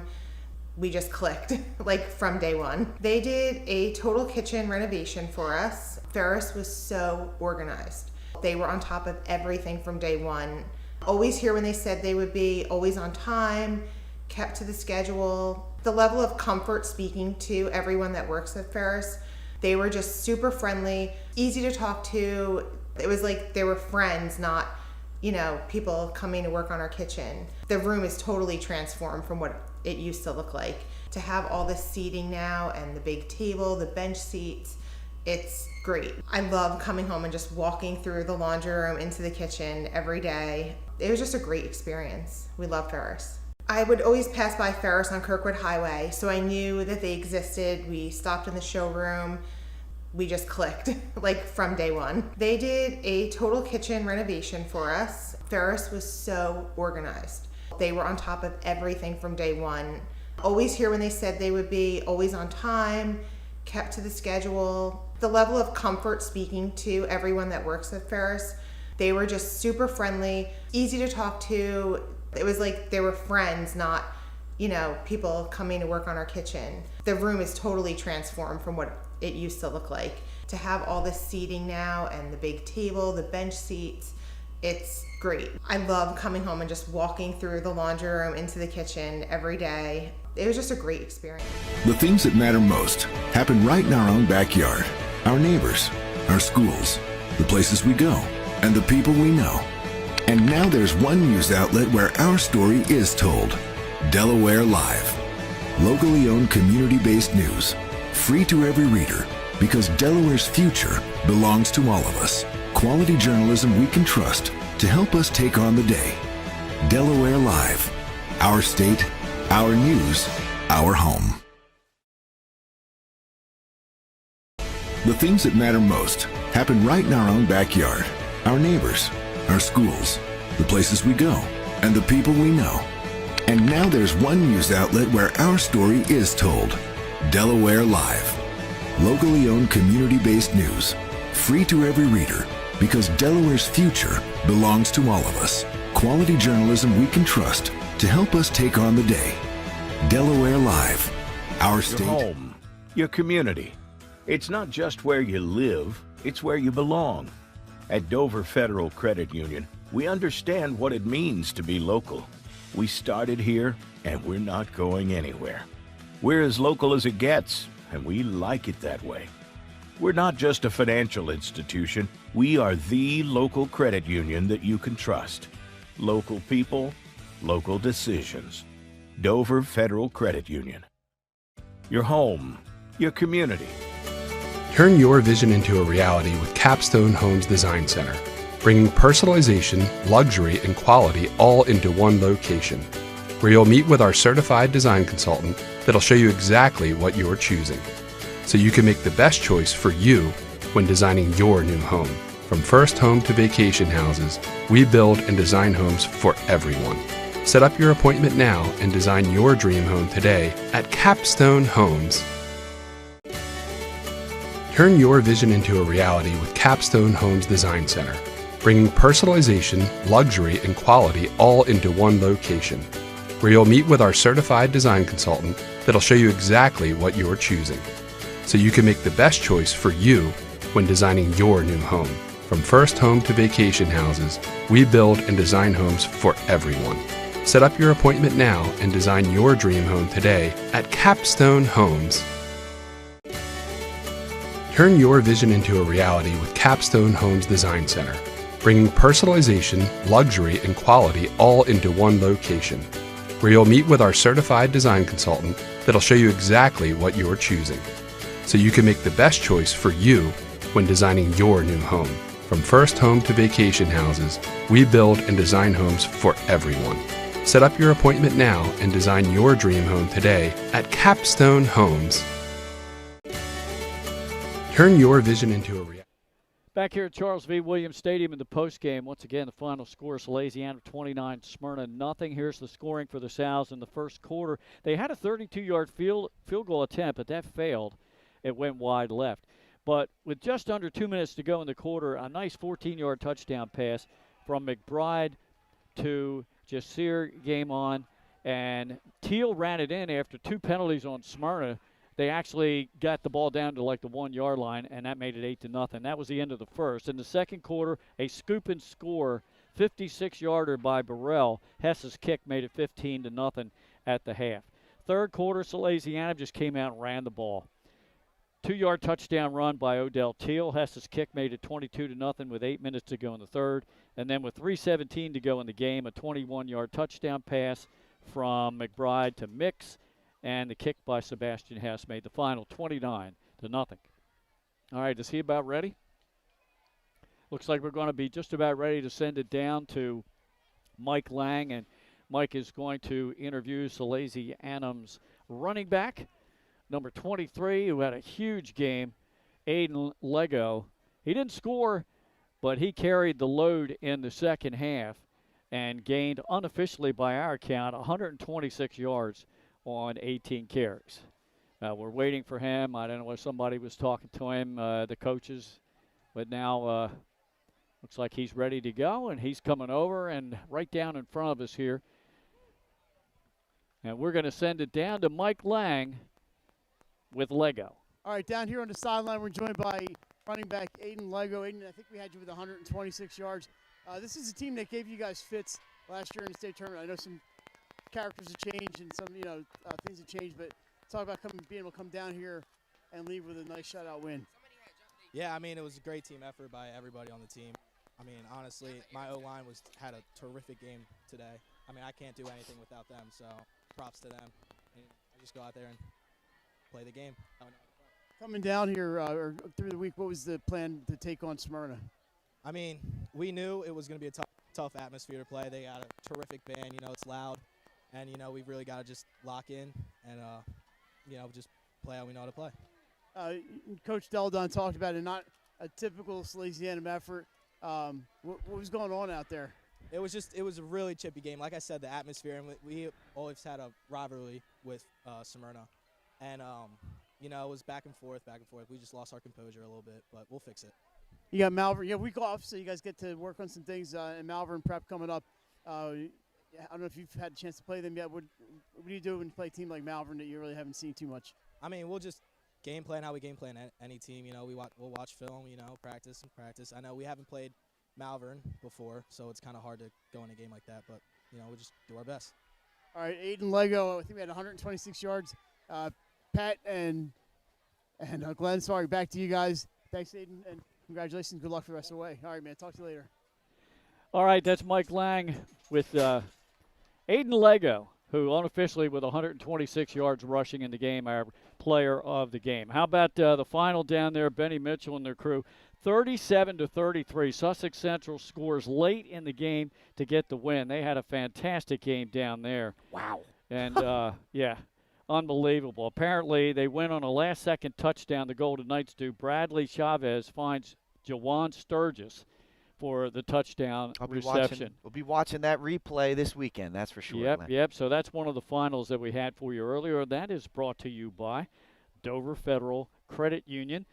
Voted 8 times first state favorite credit union. You can bank with a winner when you choose Dover Federal Credit Union. Pat, final thoughts on this one? Great effort there. But again, Salesianum's defense really, really impressed with what they brought to the table. And we heard Lego say that if they can clean up the penalties, which they say that they are going to make a focus, this team's going to be really tough to beat, Glenn. Really, really impressive. As for Smyrna, going to keep an eye as the season unfolds. Yeah. It was a rough start for them. A lot of guys in new positions. The defense was strong today. I think the offense will continue to come as the season progresses. Don't sleep on the Eagles despite the 0-2 start. Yeah, and again, Tim Yancey went out in the first half with some type of leg injury. We hope the young man's okay and can return this season. Hopefully it's nothing that serious. All right, that's going to wrap it up for us. Thanks to both coaches, Mike Judy and Gene Deladon. Also to Smyrna Athletic Director Bill Schultz and his staff for all their help.